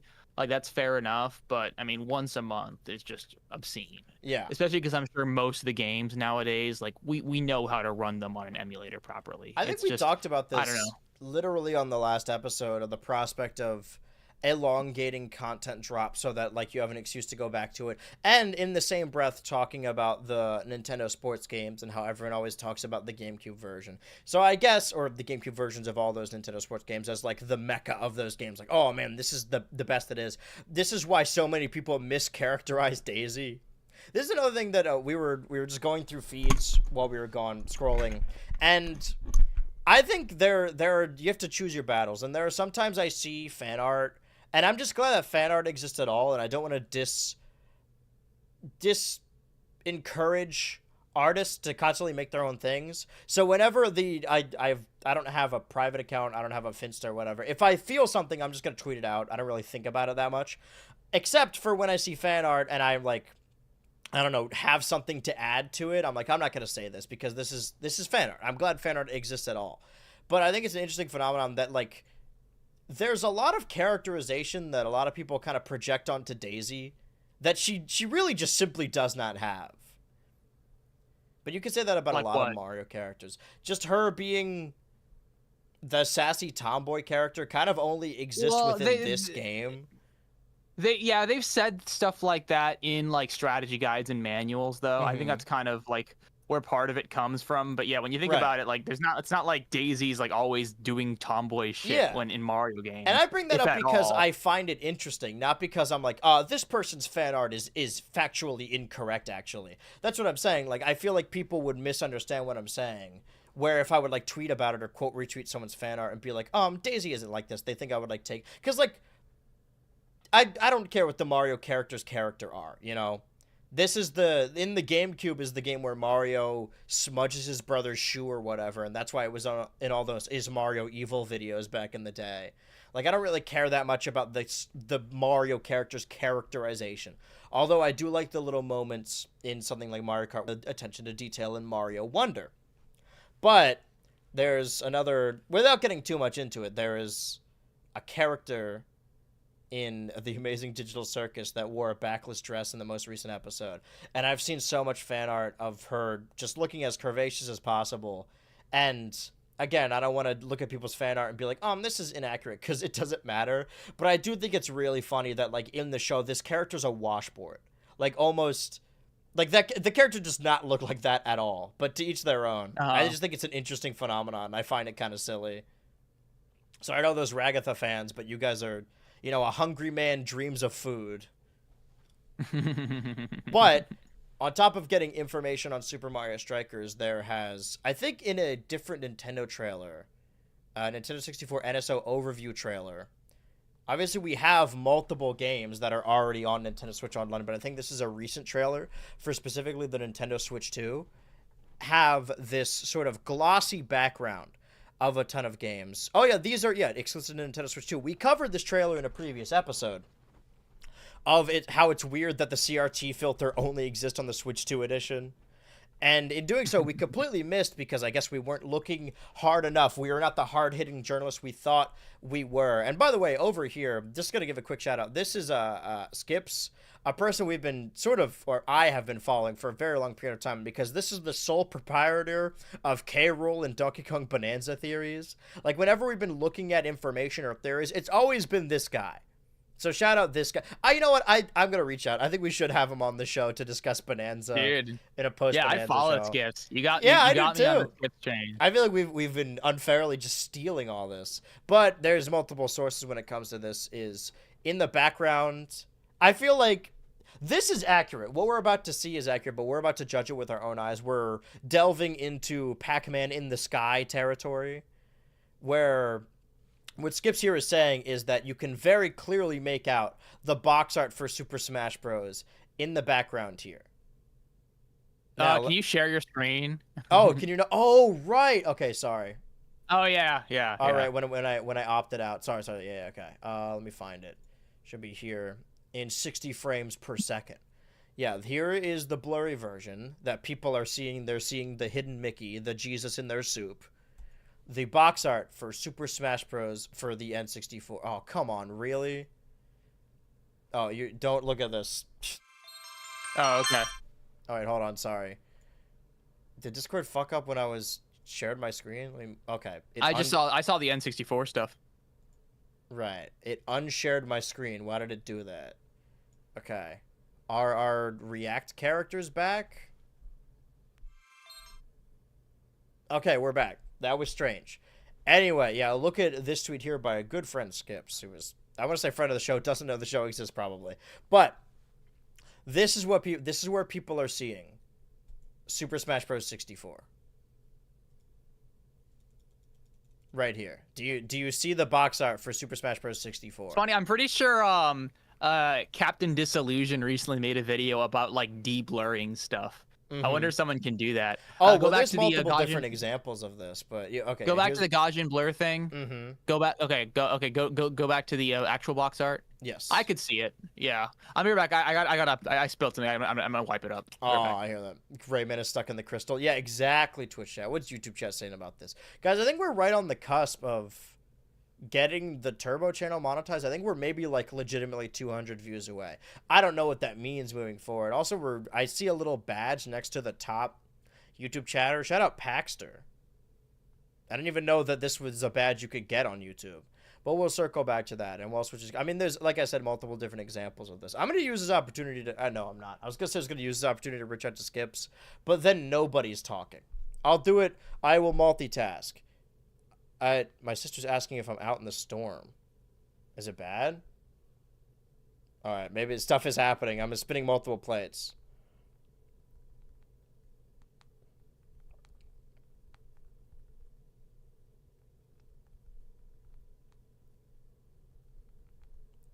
Alright, I said I would do multiple things or talk all at the same time, but I was decidedly not doing that.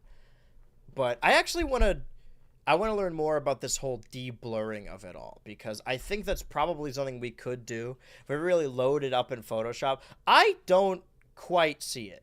The idea, maybe, okay, that it has... What I'm noticing here about this image is it has yellow undertones up here in the corners, and you could argue... I really don't see it. Not to say that people are inaccurate or incorrect, and maybe this is a seeing the thing you want to see, but I don't understand how you could get Smash 64 from this. Maybe we'll go find the original trailer. Let me move this over here real quick. Well, you look at the sad tweet right there, sad state of affairs. Online overview. No, this is a Narrow video. Shout out Narrow. Okay, I type Nintendom. That's a completely different person. Can you show me the actual video, please? I don't need to know people reviewing it. They're online. I was trying to find the specific video, but alright. Well, the people have made alternative videos. I don't think it's impossible. I don't quite see what people are seeing here. It's hard to verify. Yeah, but there have been other examples of people posting more. The same Skips saying that DK64 is to the left of it. Maybe I don't. Where's the beige coming from though? On the bottom left, like is that all Diddy? I mean, there's a lot of green to mix in, and then there's the yellow. This is very blurred. Yeah, I guess you could say. I think you can sort of make vague shapes out more looking at this. Regardless. This background lists more games than N64 Online currently has. And this even, like, this image right here is an overly saturated or overly blown out version of the box art anyway. Like, it isn't this bright. That's true. So I don't think it would look like this anyway. And then our good friends over at our best friend at Game Explain, you're just covering him entirely. We're stealing this. Placed Smash 64 here. Let's see if we could do a comparison to do frame by frame.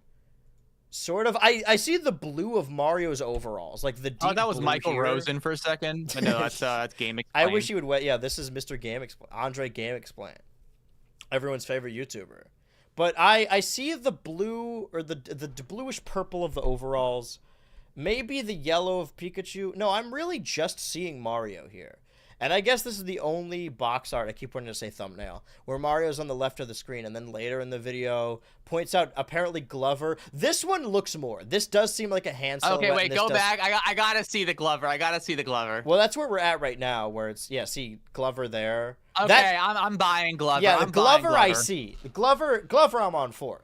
Smash Bros, I don't know. DK64, I don't know. Glover I fuck with. This guy I know. I trust Glover. I guess you could blur. Yeah. Oh, that looks exactly.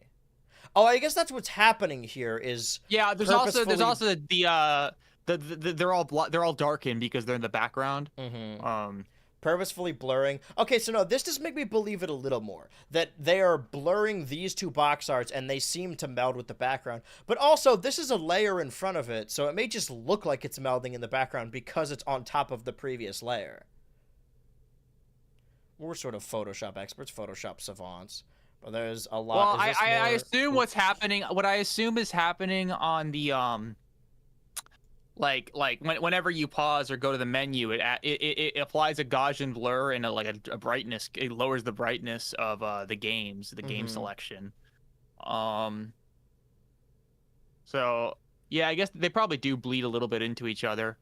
Glover, I'm certain of. I'm certain Glover's going to be on this list. It's really just a matter of when they give it to us. I don't think seeing DK64 and Smash Bros. And Glover here means that we're going to get them all at once or soon. It just means that we will inevitably get but yeah, them. we won't. Yeah. Oh, maybe the beige on the side is like Donkey Kong's head because the left is cut off. Maybe. Regardless, I think more of an implication is we've been getting platformers. I don't know when we would get DK64. Maybe it would be sometime after Bonanza, like soon. But the implication of having Super Smash Bros. 64 on the N64 emulator that they have on their console could also lead that there would be conventional wisdom would apply if they're having the original Smash Bros. They could also have Super Smash Bros. Melee on the GameCube version.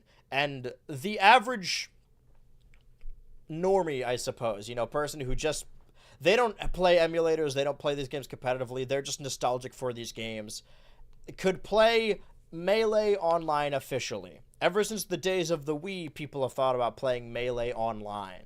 And that was the original idea. Like, they announced Smash Bros. For the Wii before Sakurai even signed anything. And they said that if he did make a new game for the Wii, that they would just port Melee and add online features to it. So... Oh, wow, I didn't know that. There's... I follow the, I'm just a tourist. I'm a consumer. I follow the Smash community a lot, obviously. And there are a lot of very specific intricacies that the game breaks in a certain way. And I'm not even saying this to be like, haha, they like a broken game. Because I like Melee. I don't like playing it, but I love watching it. That some of them have their controllers broken in a very specific way that allows them to move a little faster with the stick. Some of them file notches into their plastic controllers that allow them to DI a little. People stealing, maybe one specific group of people, stealing monitors from airports to play in Melee tournaments because those are the ones that had no latency whatsoever because they can't. And latency is such a huge part of playing Melee to a lot of people that play it religiously and competitively that I think that if Nintendo wanted to compete with something like Slippy and made their own Melee online, I still don't think people would play it as much because there would be ever so slightly... Well, one, there wouldn't be rollback netcode. And there would be an ever so slight delay playing it. Maybe the Switch screen itself wouldn't have delay, but if you played it docked on your TV, there would be. And that is simply too much for a competitive Melee player. And I'm not even saying this like they're in the wrong. Like, I'm sure there will be some average consumer that grew up with Melee and likes playing with items of 4 players that will be ecstatic to play Melee with their friends online. But I don't think if Melee Online is at any point supposed to be a competition to the current ways to play Melee Online, it's not going to be. Yeah. I'm honestly kind of in the camp of people that believe that they won't do Melee. They won't bring in Melee. Mm-hmm. And I think it's in large part because, I don't know, the fact that they haven't even done Smash 64 is crazy. Like, how many N64 games are currently on Switch Online? I feel like it's maybe in the teens, probably. No, that's not fair. It's probably in I think it's like 30 games, maybe. Huh. Which is not a lot. That's still. Yeah, it's like, Granted, there's only like 200 or 300 N64 games. I think there's 200 N64 games, North American N64 games anyway. It would be cool if they added the disk drive games. I don't know if you saw this. It'd be cool if they add Earthbound 64. Yeah, it'd be cool if they added a lot of stuff.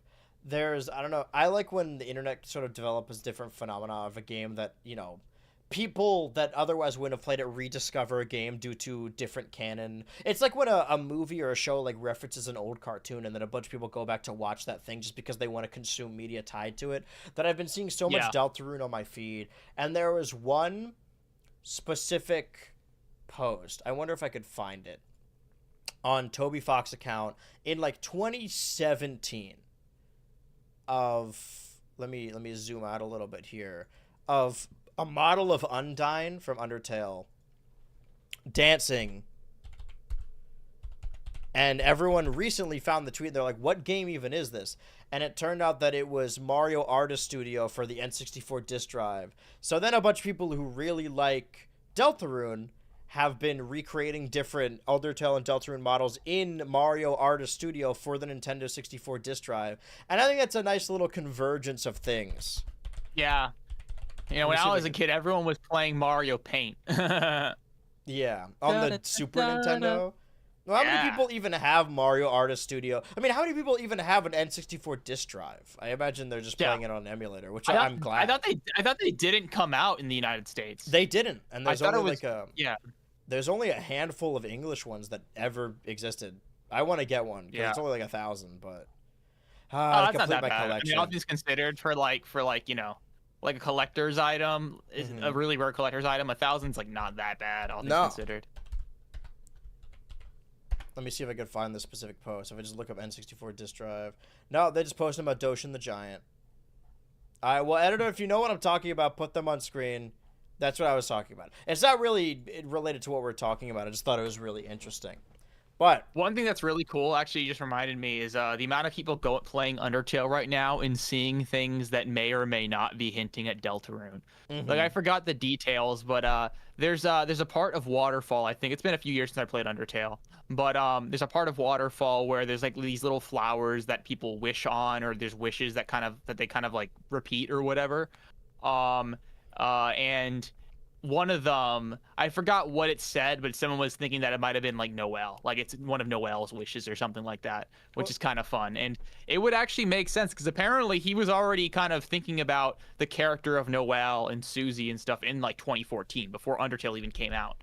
So, the which is image also I crazy always to think see of about. people being like, "Oh, this is a reference to Deltarune," is is it Sans room? It's one of the experiment room where there's like a machine under a tarp, and it's a Yeah, picture. It's a Polaroid, and it says, "Oh, it's three friends standing side by side," and everyone's like, "Oh, this is that's Deltarune," Paula and and then. Pooh. Yeah, I was gonna say that always makes me laugh because whenever I see that moment, I just think about the Sans' nest theory because it made so much Well, sense what to did me he when I say first it heard was it. in the Stanza's Nest theory? I forget. They're Oh, doing yeah, like, it was Paula, Jeff, and Pooh or something like that. Yeah. yeah, or isn't Nest supposed? Oh, I guess.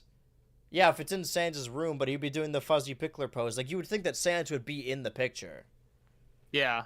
Unless he was taking the picture of his friends. That doesn't sound like But something he'd do. yeah. But I'm glad he got to make Deltarune. And there's, I think moving forward, because it's now a paid game and we just got chapters 3 and 4, that we're going to get the chapters a lot faster now. Maybe like a chapter a year. But I did kind of Mhm. like, I mean, I'm saying this as someone who played it for the first time last year, so I don't even need to wait that long. Maybe a 1 year wait is, I think, I'm not maybe. 1 year wait is better. It's totally fine. But I do think it is fun to go back to, like, the first chapter came out in 2018. Second chapter was Yeah. 2021. Seeing how different people were talking about it and how the internet was different when those chapters came out. I watched a game theory video about Deltarune for 2018, and he in the first half of it he uses he him for Chris, and in the second half he uses she her. And I don't know why he decided to do both and why he split it down the Maybe middle of like the two different video. writers. That's very strange. But I like those little time capsules. Granted, I think it's been long enough. We could just get a chapter a year. And now I'm on board. Yeah. I like the chapter Dude, system. it makes me kind of like, it gives me a little bit of, anxiety about aging when I hear people telling me that they're like 17 and they first got into Deltarune when they were like 9 or 10. You Oh. know what I mean? I'm Hmm. like, "Oh, There was a different because post this has going all around. happened. This has Hmm. all happened effectively in my adult life, which I like. I'm kind of, well, I mean, I like certain things about that, but um, it's funny. I don't know. Like Deltarune makes me feel old because of how long it's taken just to get the first couple chapters out. Also, I'm gonna make this old Deltarune video I made in 2018 public. It was unlisted for a while. It's a stupid video, Ooh, but bold move. Okay. I yeah, never make any of the oldest I have is 2019, and those videos are dog shit. yeah, I'm glad you agree. There's a certain I like when series are spaced out like that, especially when it comes to movie series. Like, say what you will about the Disney sequels, but the first one for Star Wars, the first one came out when I was 14, and the last one came out when I was 18. So my teenagers are marked by the sequel trilogy, by those characters. Your Rey, your Finn, your Poe, your Kylo Ren. And even though, like, I'm emotionally attached to those movies, and I'm probably going to talk about them at some point, but I can understand why people wouldn't have the same attachment or convergence to it. But I kind of like having a series like that concludes as you get older. There was a tweet. yeah. We start most of our conversations like this. There was a tweet. from a couple days ago, some of you were like, oh, it was the gift for Monsters vs. Aliens. Because this keeps happening to me, by the way. Something I talk about in passing in a video, then like blows up all of a sudden, completely unrelated from me, like a month or so later, like after the video comes out. And I talked about the Monsters vs. Aliens show for a little bit, and the McDonald's toys in the Kids' Choice Award video. And then a little bit after, everyone was sharing around gifts from Monsters vs. Aliens. And now people are watching the movie and getting clips from the movie. Mm-hmm. And there was a post someone be like, oh man, everyone has seen the gif of this blue glob creature, but nobody knows what he's from. And then you check the account. You know what he's from. I knew what he was from. You check the account, and the person's like 14. It's like, yeah, of course you don't know what's from. You were born in 2011. Like, why would you have? Instant block. Like this, why don't you remember this? You weren't alive for this shovelware movie, bro. Like, what is this, dude? Well, we talked about this. Like, I tweeted this the other day where it's like, oh, dude, movie that animated film that came out from 2007 2015 is peak, bro. Like, any 3D animated movie that somebody grew up with is going to be peak to someone. Even though most of them were probably Continental Drift, where Drake played one of the woolly mammoths, bro. That was peak. I'm tired of seeing edits of Cars 2 and people saying it's a good movie. It's not a good movie. I don't care for Cars 2. We got to get Mr. Renner on the show. I feel like we'd have a lot of valuable discussion. Let's talk about Norm of the North. Ooh, somebody's gonna say it's peak at some point. Somebody's gonna say like, "Oh, they were too hard on this movie." Why is everything especially when fun? Like Fanboy and Chum Chum, like people kind of started watching it again, and they were like talking like, "Actually, this show's pretty good." I blame Nintendo. This is all his fault somehow.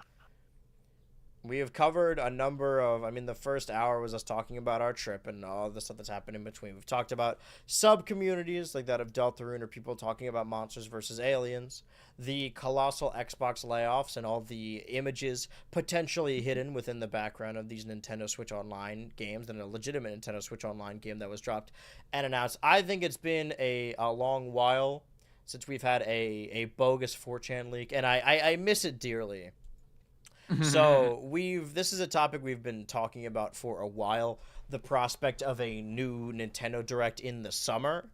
And the prospect that we got, or the idea rather, that we got games announced over their Nintendo Today app, and there was a Donkey Kong Direct, and maybe there'll be some new stuff from Mario Kart World. I'm leaning more towards we might not get it. I mean, I don't think we probably will, because we're going to get a Pokemon Direct the 22nd, right?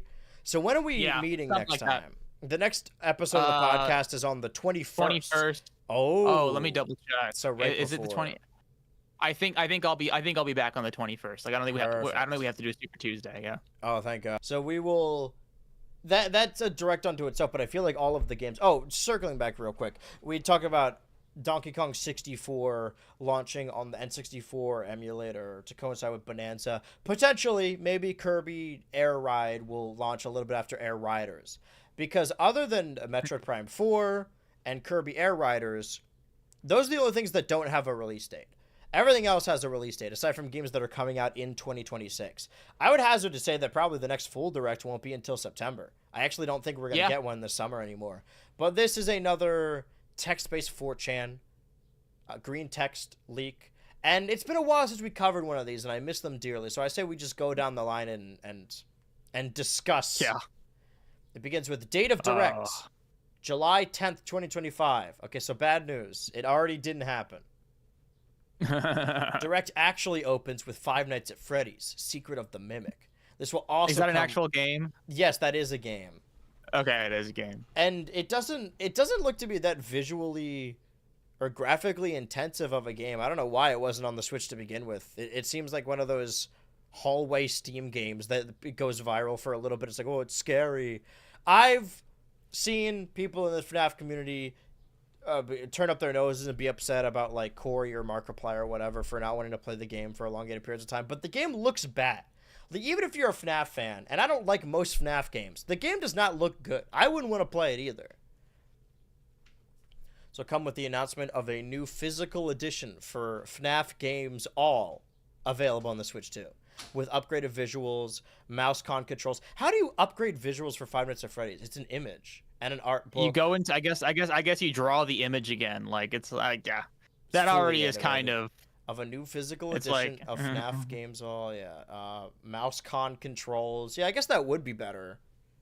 I didn't even know they were on the Switch. I guess that makes sense. Big moment up next. Miyamoto and Koizumi introduced the Direct. Miyamoto hasn't been in a Direct in forever, but revealing yeah, the it's already Mario's like 40th anniversary logo. I guess they're doing it for Mario's 40th. Saying they have many celebrations planned for the Red Plumber, including... That's a strange... I don't know. That's not his name. Including the first teaser of a brand new Mario Sunshine game. The trailer dude, that's like with... immediately when I checked out. I'm like, okay, yeah, no. The trailer starts with the camera pan to the sun, slowly going down and showing flood on the beach, presumably Delfino, and it ends with a 2026 fade out. You can also see Shadow Mario faintly in the background. We've talked about this. I don't think there's going to be a 3D Mario for a while. Yeah, I was holding out hope, but I think you're probably right. As expected, Mario Kart World will announce its first big 2.0 update. That's crazy. Already going to 2.0. It will be themed all around Donkey Kong Bonanza that features Diddy Kong, Funky Kong, and King K. Rool. You had me for a second. It will have a DK Country track, which will be a whole new area added to free roam. This update will That's also... where they lose me. That's where they lose me. Yeah, honestly. where do you put that new area? Yeah, I mean, if they're doing a new area, they're gonna wait like 6 months. Like I could believe Diddy Funky and maybe K. Rool. If K. Rool's in like Bonanza. adding a bunch of new areas, like that is just like dog water. This update will also include 200cc, new P-Block challenges, and a tracker for free roam, costumes, Pauline outfits. This is confusing verbiage. Tracker for free roam. Okay, that would be cool. Costumes, okay, Pauline outfits, and they will announce more updates will be coming for free throughout 2025. No news on spectator or versus races taking priority. I believe that they would update Mario Kart World with every subsequent game release. I think it's a fun idea. That like every Mario adjacent game release, there's some sort of update. Mm-hmm. And that would explain why there's a lot of... I think a lot of these are just sour grapes. Like, it's easy to be like, oh, they added a tracker for free roam and new areas to free roam and characters I want and 200cc. I don't think that would be in an update. I think the lack of 200cc is a deliberate choice in the game. I don't think it's something they would, like, add later. Well, to be fair, they did wait a while to release 200cc wasn't in the original Mario Kart 8 until after a couple years, I think. I could see them bringing it back for like with like a bunch of new characters and stuff like that. That is a thing I can see happening, but not this soon. At least based on previous patterns. But either way, this is fake anyway. So yeah, this shit is not true. I don't believe that. If King K. Rool is playable in Mario Kart World, I will 100% Donkey Kong 64 on the N64. That's how certain I am that King K. Rool will not be in Mario Kart World. But maybe Donkey Kong. Genshin Impact on Switch 2. Finally, this will come with the Hoyoverse segment announcing ZZZ. That's how I feel when I learn about the Hoyoverse. And Honkai Star Rail will also be coming to Switch 2 later this year. They will also tease their new project, which is the Pokemon-esque gacha they're working on. They would not do that in the Direct. Next up, huge segment where Sakurai takes center stage. He talks about how he never takes breaks, and he's always talked about never taking breaks, and says he's actually here to show 2 projects. The first one... Wait, hold on, wait. First one obviously being Kirby Air Riders, gets full-blown trailer revealing the gameplay. From what I was told, it's... Okay, so did you see the Direct or not? It's basically what you would think a modern Air Rider would look like. That's a really easy thing to say in your green text post. Yeah, it's what you expect it to be, actually. Just picture it in your head. But shows 20-player lobbies, city trial looks massive, hinted single player, and as expected, the cast is focused on Kirby colors over 20. Bandana D, you've lost me. Sakurai will... Well, I want Bandana D in the game. I hope Sakurai sees it in his heart to add additional characters, but I know he's not partial to ones he didn't create or didn't make main characters. Meta Knight, King Dedede, Marks, Gooey, Rick, Kine, and Ku. Release date is announced for December 4th, 2025. I think December release is possible for Kirby Air Riders, especially if Metroid's coming soon. He then acknowledges we all know what we want to see. The screen fades one more time, revealing Smash Ultimate Switch 2 Edition, including a Is that what you want to see, Andrew? I don't want to see that at all. That's awful. Including a brand new fighter pass with 5 characters, but this time they're all revealed at once except for one. Bullshit! I don't like that idea at all. I don't want them all revealed at once. I see something I do like though, except for one that he wants to hide for a later date. The trailer shows Gino, Bullshit! the Ring Fit trainer, That's actually kind of believable. Shadow the Hedgehog, Kind of believable. and finally the Fun Gang. Deltarune's maid party of 3, I believe, That's as bullshit. one. Well, of course, bullshit. but I don't think Well, it's it is bullshit. I don't think it's impossible that we could get a Deltarune character in a new No, Smash. I actually agree with the idea that there might be. Dude, like Undertale and Deltarune are big enough that I don't think, like, for some reason, like historically, I would have thought that Nintendo would be too stuffy about kind of letting that kind of thing in, but no, they absolutely are down to do that. Yeah. The only thing is that, dude, why would they have like all 3 characters as one thing? Is it like a Pokemon trainer situation? Is it like an ice climber situation? I think so. Like they weren't even willing to do like Rex and Pirate together. Like I don't think like that's just beyond the pale. I think. it'd be And also more like I would rather just a Duck Hunt situation Yeah. where Chris uses the other 2 as weapons. be kind of weird. I like it. Well, yeah, but that's Deltarune. I mean, obviously, like, you don't play the game, you don't know it. But prior to playing Deltarune, I didn't really play that much of Undertale. I was like, I don't think they need a character in the game. But it's the same thing with Minecraft. Like, in 2014, with, like, Smash 4 Wii U and Smash for 3DS, where people were like, oh, Minecraft's in the game, and people turned up their noses and rolled their eyes, like, oh, this new indie game? Like, no way they would add this viral gimmick game. But, you know, it's been over a decade since Undertale came out, and it's huge in Japan. It's just a huge phenomena. I think it's more likely that there's a Deltarune character. I think I'd prefer to have a Deltarune character instead of an Undertale character. I mean, there are some that are in both anyway. I think that could be fun. I'm becoming more of a fan of the series. Out of all of these... Oh, I was going to say I want the Fun Gang the most. Maybe just recency bias. I think I want Gino the most. I would want Gino the most, but like, yeah, like why would they release Gino? I mean, I don't know. I mean, why would they release Gino ever? I guess is the question. Mm-hmm. I love Gino. I would love him, but yeah, Should we add these characters to our board, our little Smash character speculation board at the end? Dude, maybe. I mean, it came up in a leak. It might be worth talking about later down the line. Potentially. I mean, I guess it is. This is somewhat of like an interesting kind of heuristic on what people think.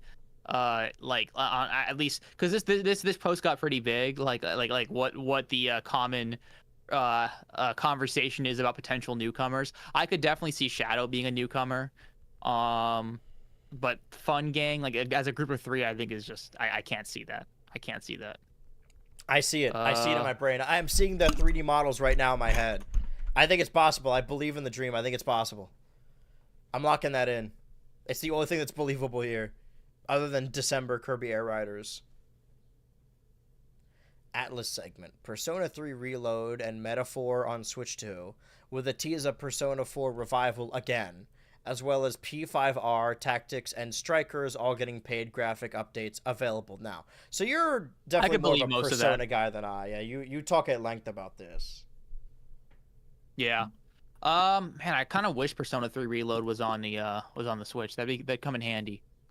Because I have the game. I bought it on Steam, but honestly, I think I would rather play it on the Switch than on Steam. But whatever.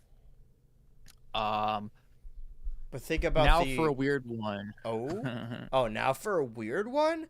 Nintendo announced Mario Galaxy 1+2 for Nintendo Switch 2 as an HD release, but the gimmick is that they've reworked it so that the galaxies from both games are playable from Comet Observatory. So maybe due to backlash from back in the day of 2 ruining the story. So no Starship Mario, releases this November, big holiday game basically. That'd be so stupid. As their big holiday game, Mario Galaxy. First of all, that. But also, dude, I'm not playing. I'm not fucking with the idea of 1 and 2 bundled together and like them removing Starship Mario. Even the Starship Mario is kind of stupid. Like that's how I feel about Dexter Jettster's Diner and Lego Star Wars. Everyone always plays the complete trilogy, where the hub world is the cantina. Nobody ever wants to play Lego Star Wars, the video game, with different, more difficult levels. Then you could play around in Dexter Jettster's Diner, his space diner.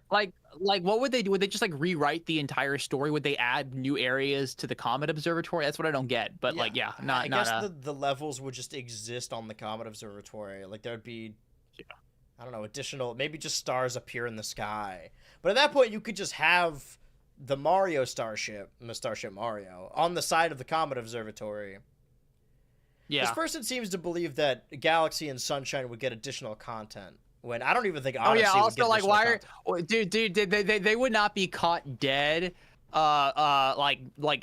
Announcing Mario Sunshine and Mario Galaxy 1+2 in the same 40 minutes. Like, that's insane. But it's entertaining. Pokemon Director reminding people to watch the presents taking place on the 22nd. It's followed by the Pokemon Director then shows up, reminding people to watch the presents taking place on the 22nd. It's followed by a quick teaser of the legendaries from Black and White, shouting, and then fades to black. Pokemon Red, Blue, Yellow, and Emerald. Strange. No Ruby and Sapphire, weirdly enough. All announced for NSO. I don't know. I think it's a matter of time before they add. It's strange that specifically the Pokemon games aren't on NSO right now. That leads me to believe that they might do a collection. Yeah. I don't know. Yeah, it makes me. I just kind of get the impression that Game Freak just wants no part of that for whatever reason. I guess it's because they want to try and find a way to monetize it more, like more efficiently or whatever. Because I mean, there is a subset of Pokemon fans that are willing to buy several DSs and several copies of each game just to kind of get everything and stuff like that. And I think they'd rather. With Pokemon Bank being shut down, or the eShop in general being shut down, like if you want to play these games and transfer the Pokemon to the Switch or to Pokemon Home, it would make more sense to have those ROMs on the game. But again, we don't even have DS online yet. I think that's possible. Yeah. But I don't think we're due for a Black and White remake. I feel like that's a fundamental misunderstanding. Time-wise, I guess you could say we are, but well, I mean, I guess Oros remakes. Oros was 2014. BDSP was 2021. But before that, I guess Heart Gold Soul Silver was 2009. So I mean, it's been theoretically like in the next couple of years, I could see them wanting to do a Unova remake. But yeah, in the next couple of years, I think the thing after Legends ZA is Generation 10 for its 35th anniversary. But there was a point in time where they had a new, I guess it wasn't really a point in time. Like, Gen 3 had a remake, Gen 4 had a remake, and then Gen 5 didn't have a remake, but Gen 6 had a remake. So, I don't know, there was a point in time where we would get a remake basically, every gen or two. For the Switch, the cycle was Generation DLC remake, Generation DLC remake. And we just didn't get a remake last year. I think the big game, obviously, for this year is ZA, if you want to call it big. Maybe we'll learn more. Maybe this new Pokemon Direct or this Pokemon Presents. That's my other thing, too, is they don't really announce Pokemon games in the Directs. They would announce them in Pokemon Presents. Part. They wouldn't announce, they wouldn't tease a Black and White remake in a Direct if it's a month before the Pokemon Direct. Or no, sorry, weeks before. Yeah, that's another piece of bullshit. I'm not super excited. I think there's a chance that this Pokemon Presents wins me over and gets me excited for Legends ZA, but right now I'm more excited for other games coming out this year. I forget if the leaked list of Mega Evolutions is legit or not, because I feel like it might be. I haven't even seen that. But I've heard people say that, but I'm not sure if it's just nonsense. I feel like if it wasn't if it was actually believable, more people would be talking about it, but I could just be wrong. Wild announcement here. Captain Toad returns. The trailer starts with him grabbing the turnips. The camera zooms out as he tosses them in a wagon to take home. This cuts to Captain Toad's Power Star Garden, showing all sorts of planting, meeting side characters in towns, including Koopas, Yoshis, Toads, and Moo Moos, small dungeons, and online co-op with Toadette. Releases early 2026. I wouldn't be opposed to this. I like Captain Toad Treasure Tracker. It did just get an update for the Switch, too. Although, I struggle to see them doing it this soon or doing it at all. I mean, I don't know how well that game did. I assume it wasn't a thing that they really considered, we need to do more of this. It probably sold better than the Wii U version, just off of existing on the Switch. Oh, yeah, definitely. Yeah. I should play that game because I love the Captain Toad levels in 3D It's really fun, and it's really short, too. I knocked it out in a stream. Games. Paper Mario Peculiar Pencils is announced. This game features no partners, no level up system, white outlines on every character. I like how that's a specific, because they have to. Dude, yeah, no, like literally, this guy probably hates Sticker Star more than I do, because I'm pretty sure the conventional wisdom is that the Paper Mario games have gotten better since Sticker Star. Or not, I guess conventional wisdom is like not the best way of saying it, but like that seems to be a more general opinion. This person wants to make the worst Paper Mario game on purpose, because it's like no partners, no level up, white outlines, Toads as the prominent characters. Like, you wouldn't say this unless you were upset that that was the case. Oh yeah, absolutely. Game. I mean, that's also why like Paper Mario fell off. I mean, I mean, let's be fair. I never played Color Splash, and I haven't played Origami King. I had a roommate who played Origami, and it looked really fun. Yeah, I think Origami, like the impression I get is that there's still some fun gameplay, and they at the very least seem to get a gauge on at least kind of like being relatively funny, being a little bit more entertaining in that sense. But I don't know. I mean, it's honestly crushing whenever I think about how they had a game like The Thousand Year Door, and they seem to like not want to do that again. And I love Super Paper Mario. I think. Well, yeah, that's the crazy thing, because we had like years and years where that seemed like a thing that they would never do. So I honestly that's like one kind of thing to be optimistic about, is that I feel like if there's any time for them to really kind of go back to their roots with Paper Mario, it would be now, since they're remaking, like they remade the Thousand Year Door. Yeah. There's there's more about this Paper Mario that they hate. Features a pencil-based combat system where you use pencils to draw your desired action in battle. Obviously using mouse-con controls, but can also work with motion or drawing with your hand in handheld mode. A lot of these games are coming out in 2026. I guess that makes sense for this direct, but it seems to be a stacked year in this person's head. Metroid segment, Metroid Prime 4. Has there ever been a direct with this many Nintendo announcements, by the way? No. Usually we get 2 at this point. Like it's like, I mean, effectively, I'm hoping like 26 is a bigger year than 25. Yeah, same. But well, actually, I mean, where we have Tomodachi Life, I mean, that game is gonna be like on my that game's gonna be my shit for like at least a couple months. So yeah, those are still Switch 1 games. Yeah, yeah. So Metroid, I mean, I would love them to like show off Prime 1 and Prime, like dropping Prime 2 and Prime 3. I could see that happen. Honestly, I think it's more likely that they might remake them separately, because I mean, I really don't. I guess they just remade Metroid Prime 1. Metroid Prime 4 gets a new trailer. Release date October 30th. Prime 2 and 3 get a re-release, but it's not as good looking as Prime 1. Prime 2 Shadow drops, and Prime 3 gets released on August 7th. If they're going to do them not looking as good like they do with Pikmin 1+2, I think they would just drop them together. Real quick. Yeah. Editor, I'll send you... I mean, we're kind of covering the text, so I will send you this file. Also, earlier when we talk about the Smash characters, add them to the Smash thing alongside... Who's there now? Ravenbeak, Rhythm Heaven Girl, Captain N. All the ones that have been added. All right, continue. Now we're back in the episode. What were you saying about Metroid? Yeah, I mean, I guess I could see 2 and 3 coming out together, because I guess they did do that with Pikmin 3 on the Switch, right? They did that. So they did some shit like that.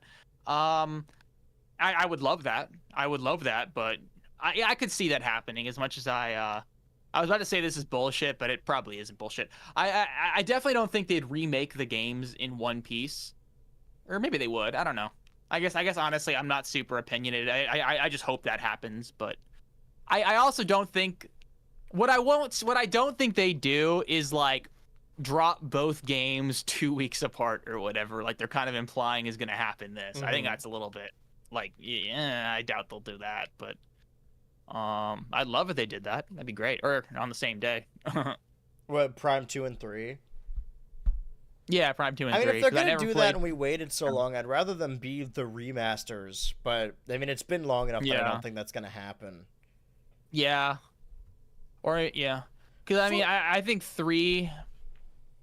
Because 3 has all the Wii controls and stuff. Like, I really want that to be, like, more accessible nowadays. footage is shown of the next SpongeBob SquarePants video game by Purple Lamp Studios. SpongeBob and Patrick are the two playable characters, and the game heavily features the Flying Dutchman and releases in December as a tie-in for the Search for SquarePants movie. How many SpongeBob movies exist now? I think there used to be like 2 or 3, and I blinked, and there was a ton of Netflix ones. Yeah. Each character there was a Plankton movie, there was a Sandy Cheeks movie that leaked on Twitter first. I mean, I'd like to see I know there is a theatrical SpongeBob movie. I'm excited to see SpongeBob in the theaters. I don't like that they're...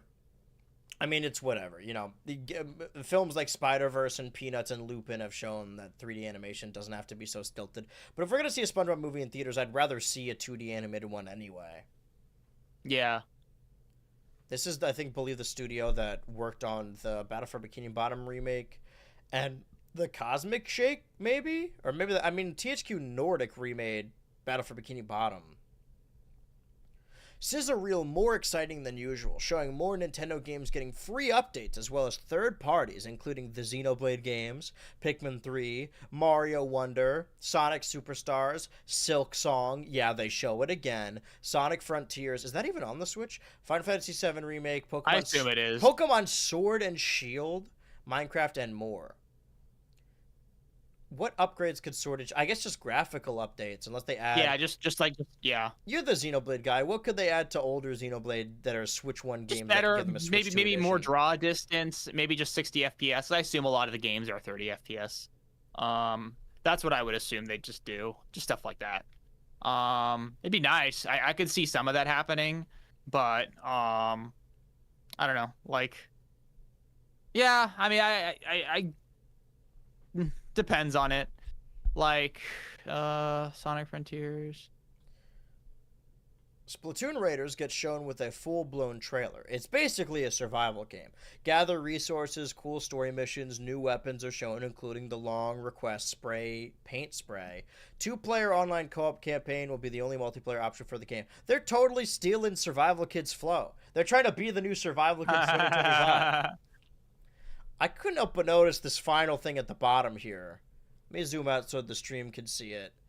One more thing is the reveal of an Earthbound claymation remake and Mother 3 finally coming to GBA NSO outside of Japan. Toby Fox will be involved with the project. Dude, that's like such like nonsense that it actually makes me kind of angry. Like, all things considered. Okay. Like, speak dude, on it. I don't know, Say man. your truth. Dude, I don't know, man. It's like, and this is me just as someone who well, first of all, I mean, this has to have gotten the amount of like press it did because of how fucking stupid it is. Like this entire like leak. Like this is not a leak that I hope no one saw this leak and thought, ooh, this seems pretty legit. Like I hope none of you did that. Nintendo was working on this game and then saw this leak and they're like, oh, we're not gonna release it now. They spoiled it. Yeah. Well, I mean, I like unless this is your first Nintendo Direct ever, like you've never played a Nintendo game before and you saw this and you thought it was doable. Like I've been in this like Nintendo Direct shit for over a decade at this point. We're experts. First of all, that's why we have the show. That's why they pay. That's why like, China pays us. Like I filmed myself reacting to Directs for over a decade. So like as much as I hate to say it, like I have a lot of experience with this like stupid Nintendo fan culture shit. So first of all, like they would never have all this stuff kind of like in one thing. Like Directs have never been that fun. They will never be that fun unless somehow Nintendo completely changes its strategy. First of all, also Earthbound claymation remake and Mother 3 finally coming out at the same time is a lot. Toby Fox being involved honestly makes me kind of mad to hear someone talk about. Like, I hope whoever said that has never played Earthbound or Mother 3. You know what I mean? It's like, I don't know, something about that just comes off as like you don't know anything about Earthbound. And also, dude, fuck. I don't know. This is me being. No, I'm do it. No, like get angry. Go. Angry. Be angry okay, about it, dude. Fuck the idea of making a claymation Earthbound remake. I'm so fucking sick of hearing people say that. Like it makes me mad. Maybe not super mad, but no, it's just like, dude, I don't want Earthbound to have a fucking claymation remake. The idea of that makes me retch. Like, I'm sorry, Earthbound is a beautiful game and its sprite work is not a fucking problem that needs to be solved. Like, okay, like I cannot stomach that idea. I cannot entertain that idea. It makes me sick. Also, Mother 3 coming out, GBA NSO. I'm sorry, like in America, like I cannot see that happening. Tell him. Hit him with it. Because fundamentally, if they wanted to do that, they'd do that now. They wouldn't have waited so long. For whatever fucking reason, I don't actually think it's because of the Magypsies being queer or whatever. I think there's just something about it they just don't want to release it for. I wouldn't be surprised if this is like something like Itoi. Because I think a big part of it is they want Shigesato Itoi to be involved in this kind of stuff. And Shigesato Itoi doesn't work on... He was pretty adamant about never continuing the Earthbound games. And I think that's partially why I get kind of up in arms whenever people kind of say that they should make more Earthbound games, or they should, like remake Earthbound. Like, I'm sorry, Earthbound doesn't need a remake. Earthbound's a lovely game. Earthbound's a wonderful game. And I think so much... I cannot see a situation where Earthbound gets remade and it's stripped of so much care and love and identity that's like core to the games. Just core to the game as a whole. I'm so tired of people saying Earthbound needs to be remade. Keep going. You got it, man. Tell them. Tell them where it's at. Especially nowadays, when like one of the biggest, most inspired indie games right now is fucking Deltarune, and that game has sprites. That game has, its own like art direction, but like I guess that's another thing is that there's nothing fucking wrong with sprites. There's nothing wrong with 16-bit style kind of video games. I'm so sick of people saying that. Like there's I don't know. I think about Undertale and Deltarune. There's a lot of other games that use sprite work in such a beautiful and fun and unique way that I'm so tired of seeing sprites be talked about as like a problem that needs to be solved or like an inherent limitation that needs to be kind of dealt with. I think Earthbound's visual direction is wonderful. I think Mother 3's visual direction is wonderful. I don't want these shitty ass fucking 3D models to replace what we used to see. I don't know. It just infuriates me. Actually, another good example. Yeah, get him. Go, like, you got it. Fucking like. I know, right? Brilliant Diamond and Shining Pearl versus Diamond and Pearl. Which game is visually more interesting? Which game is visually more pleasant? I would say Diamond and Pearl. I don't care if the Diamond and Pearl like Pokemon are just static images. There's something much more pleasant and like attractive to my eyes about it. Same with, honestly, I would say I probably like the look of Ruby and Sapphire more than Oros, although that's more kind of half and half. I think there is a lot of cool stuff about Oros's visual direction compared to Ruby and Sapphire. But, there's so many... Also, I'm so fucking sick and tired of these 2D, 3D remakes where they kind of turn it into, like these, like, sprites with a bunch of bloom, this kind of, like, Project Octopath Traveler thing. Yeah. Like, I don't like that either. Dude, I don't know, man. I'm just like... Earthbound does not need to be remade. Earthbound's lovely as it is. The Super Nintendo is a beautiful piece of hardware, and games on it aren't overly antiquated, and you can still have a lovely time with them. And I think it enriches your experience as a gamer to play those kinds of games. The Twitch chat wants to know how you feel about Link's Awakening remake on the Nintendo Switch from 2019. I think it's okay. I mean, for me personally, I'm more. First of all, it's a fun game. I mean, I guess to be fair, Earthbound, a remake of it might be fine. But to be honest, a part of it is I'm probably this strong about Earthbound and not Link's Awakening because I never played Link's Awakening on the Game Boy, or at least I never finished it. Speak on it. But I think for me, I think like the GBA is very, very limited in the way what it was able to do. Not GBA, the Game Boy, straight. There was a lot of things it couldn't do. I mean, I remember like it's hard to even see the screen because it's not backlit. You really have I'm pretty sure the resolution is like 80 pixels or something. Like it's in that ballpark. It's hard to see. I don't know. I can see the games being reimagined, but at the same time, I think there's a beauty to the way Link's Awakening, the original, was made. Its own direction. And actually, it's funny people saying the Link's Awakening remake, because I remember when that was first shown off, like a lot of people didn't like the art direction. The kind of that's probably a big part of where this whole kind of story started, where people started saying Earthbound needed a remake in the style of Link's Awakening. But I don't know, man. I think Earthbound's visual direction is good as is, and it doesn't need to be, completely overhauled. I guess I could always keep playing the old version, but I don't know. I think Earthbound should stay Earthbound. I don't think Earthbound needs to be remade. I don't think Earthbound needs like Earthbound an is HD. Earthbound. Earthbound doesn't need like HD bloom. Doesn't need Earthbound this doesn't need utter woke post-processing. nonsense. Get it out of here. I mean, the Yeah, equivalent I is don't know. the equivalent is no Earthbound because Yeah. because what no remake could be is no Earthbound. We just keep it in place as it is. Mhm. Also, why I would don't they know. remake Earthbound and then port Mother 3? Like, you would think if they're gonna remake anything, they would just remake That's a Mother good point. 3. Yeah, that's another point. Toby Fox Um, will be involved with the project. Yeah, it's also Is he like, dude, directing like, it? What yeah. do you mean? Now, why would Toby? I guess Toby Fox used to make Earthbound, fan like ROM hacks. Well, they're gonna. Dude, the post game of Earthbound Claymation is gonna add the Halloween hack to the end of it. Oh, jeez. It's beautiful stuff. I love looking at this. But that was the Nintendo Direct leak. Obviously, none of this happened because July 10th is the past. What do I even have here? What other bullshit I got here? Oh, yeah, just additional information before Bonanza comes out. Like Nintendo confirming, finally, that Donkey Kong Bonanza was being made by the Mario Odyssey team. Who could have seen this coming? Who could have expected this? And Donkey Kong Bonanza initially being developed as a Nintendo Switch 1 game. So I combed through both of these, and it seems like the design choice for Donkey Kong was not initially a game decision and was later like just kind of focused because of the redesign in the Super Mario Bros. Movie. So I'm interested to see what this... I obviously will learn more about it in the coming years, but I'm excited to see... I mean, maybe, if stuff leaks out.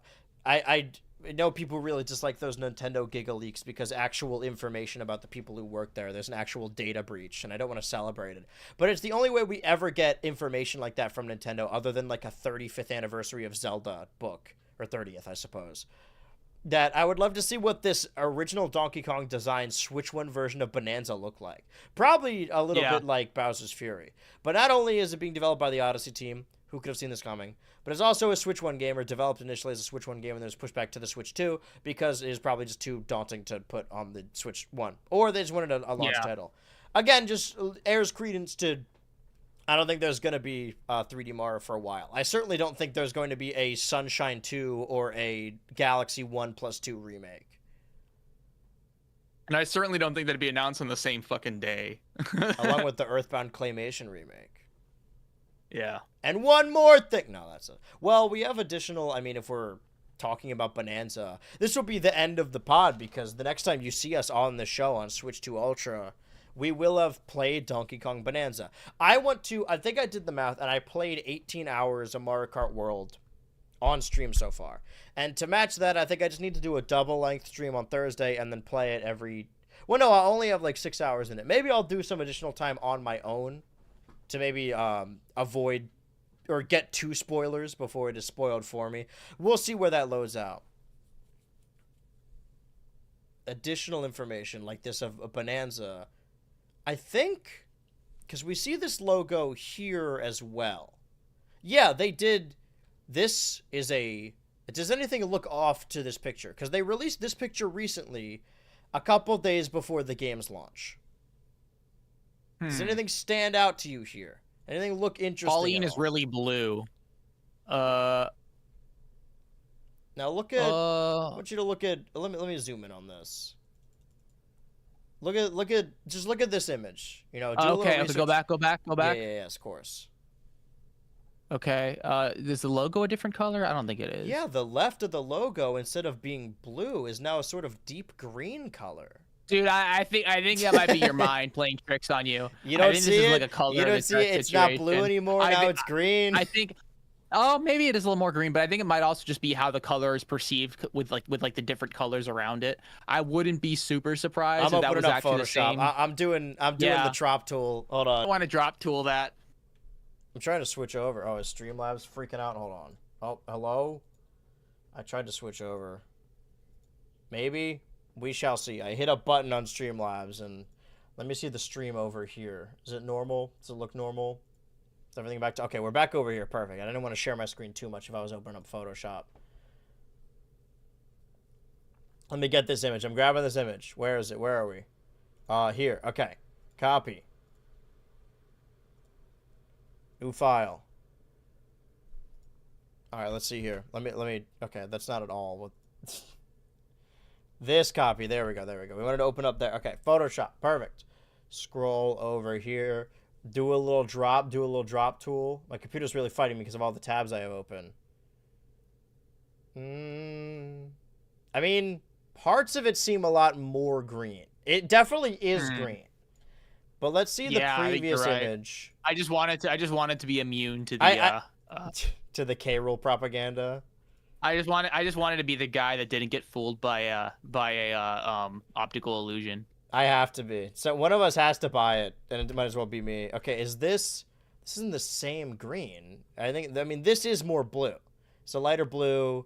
Yeah, I would definitely describe this as like that TikTok blue, whereas this is definitely green. And this is a very, well, actually, parts of this look remarkably similar. To the naked eye, almost indistinguishable. And then we have more green.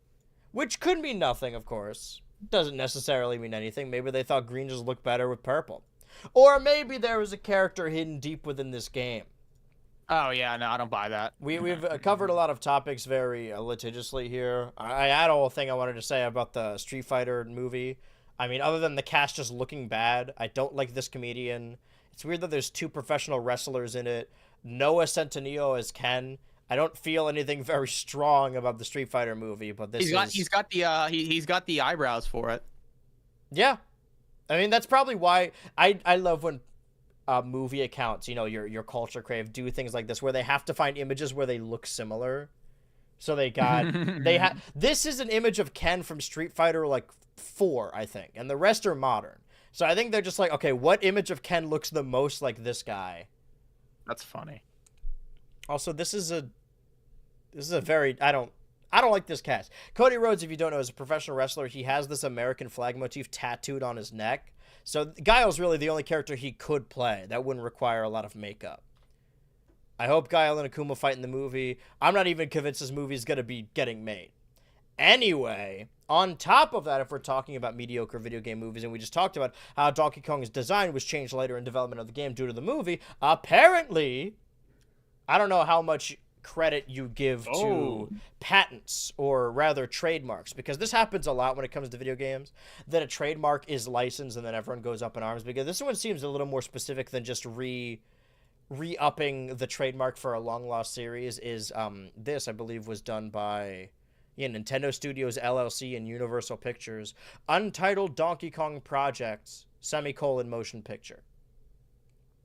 I feel like we knew about this, no? The prospect... I mean, not outwardly. All we know is that the Mario movie exists and that they're working on a Zelda movie that has been delayed. But I always thought that, like, we knew internally, or maybe just somebody postulated it and theorized it, and then we just all latched onto it, that there was going to be a Mario movie and then maybe, like, a spin-off Donkey Kong movie.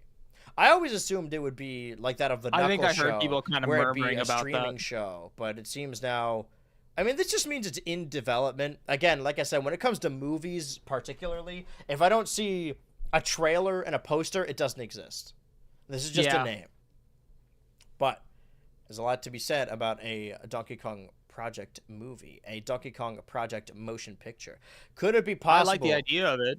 Could it be possible that King K. Rool is not only in Donkey Kong Bonanza, not only in Mario Kart World, but is also in an untitled Donkey Kong project? Could this be the era of King K. Rool and they're bringing him back because they need a major antagonist for the Donkey Kong Project motion picture? Ooh, just might be. You don't seem very convinced.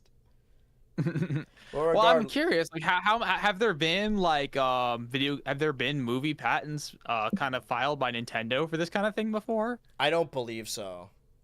Yeah. So I mean, regardless, actually, it was in fact Nintendo of LLC. So if they, I don't know what else it would mean. It seems very cut and dry for it to be Donkey Kong Project motion picture.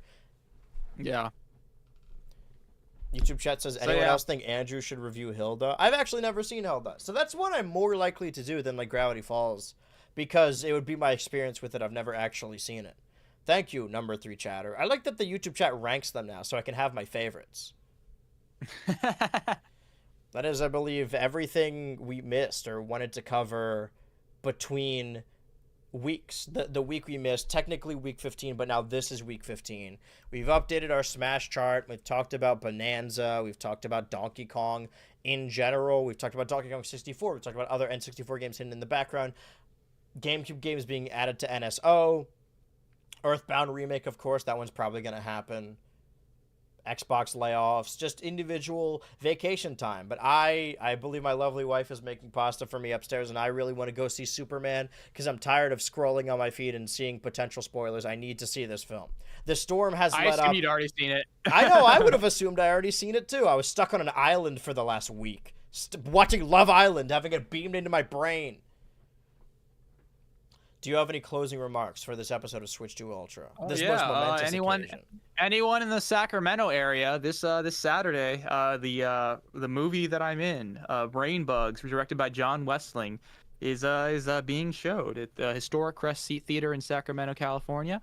If you want to get tickets and show up, you can search up Brain Bugs Sacramento Crest Theater, and you probably find the Ticketmaster page. I'm not actually like that big in the movie. I just kind of like appear as kind of like, like a side character in the beginning, but it's a good movie. I'm really glad to be part of it. John's been a long time friend of mine. He's been in several of my videos.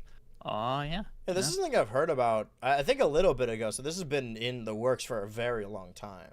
Yeah, I flew out to do my film, my part of the filming last April. Mm-hmm. I remember I sat down with John. He was telling me the basic idea he had for the movie back in when he came down to Florida to help me make the Revenge of the Island video in late 2022.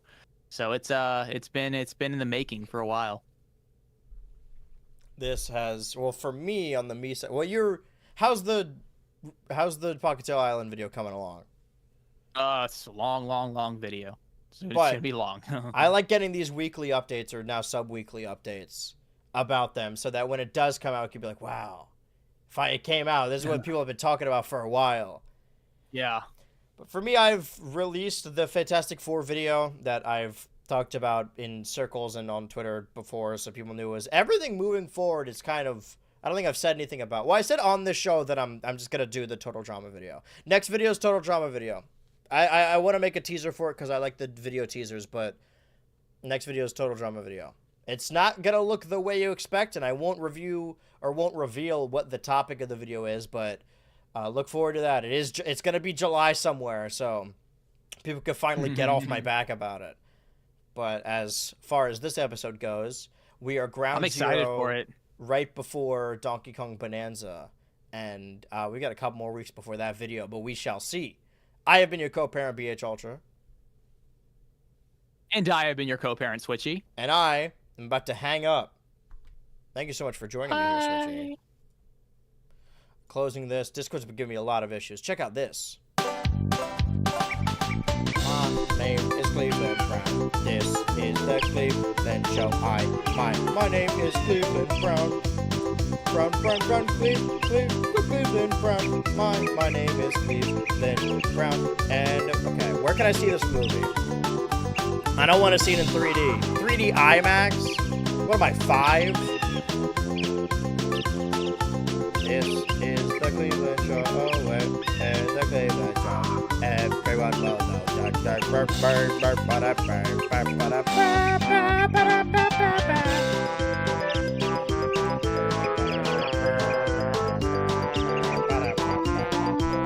I'm done singing.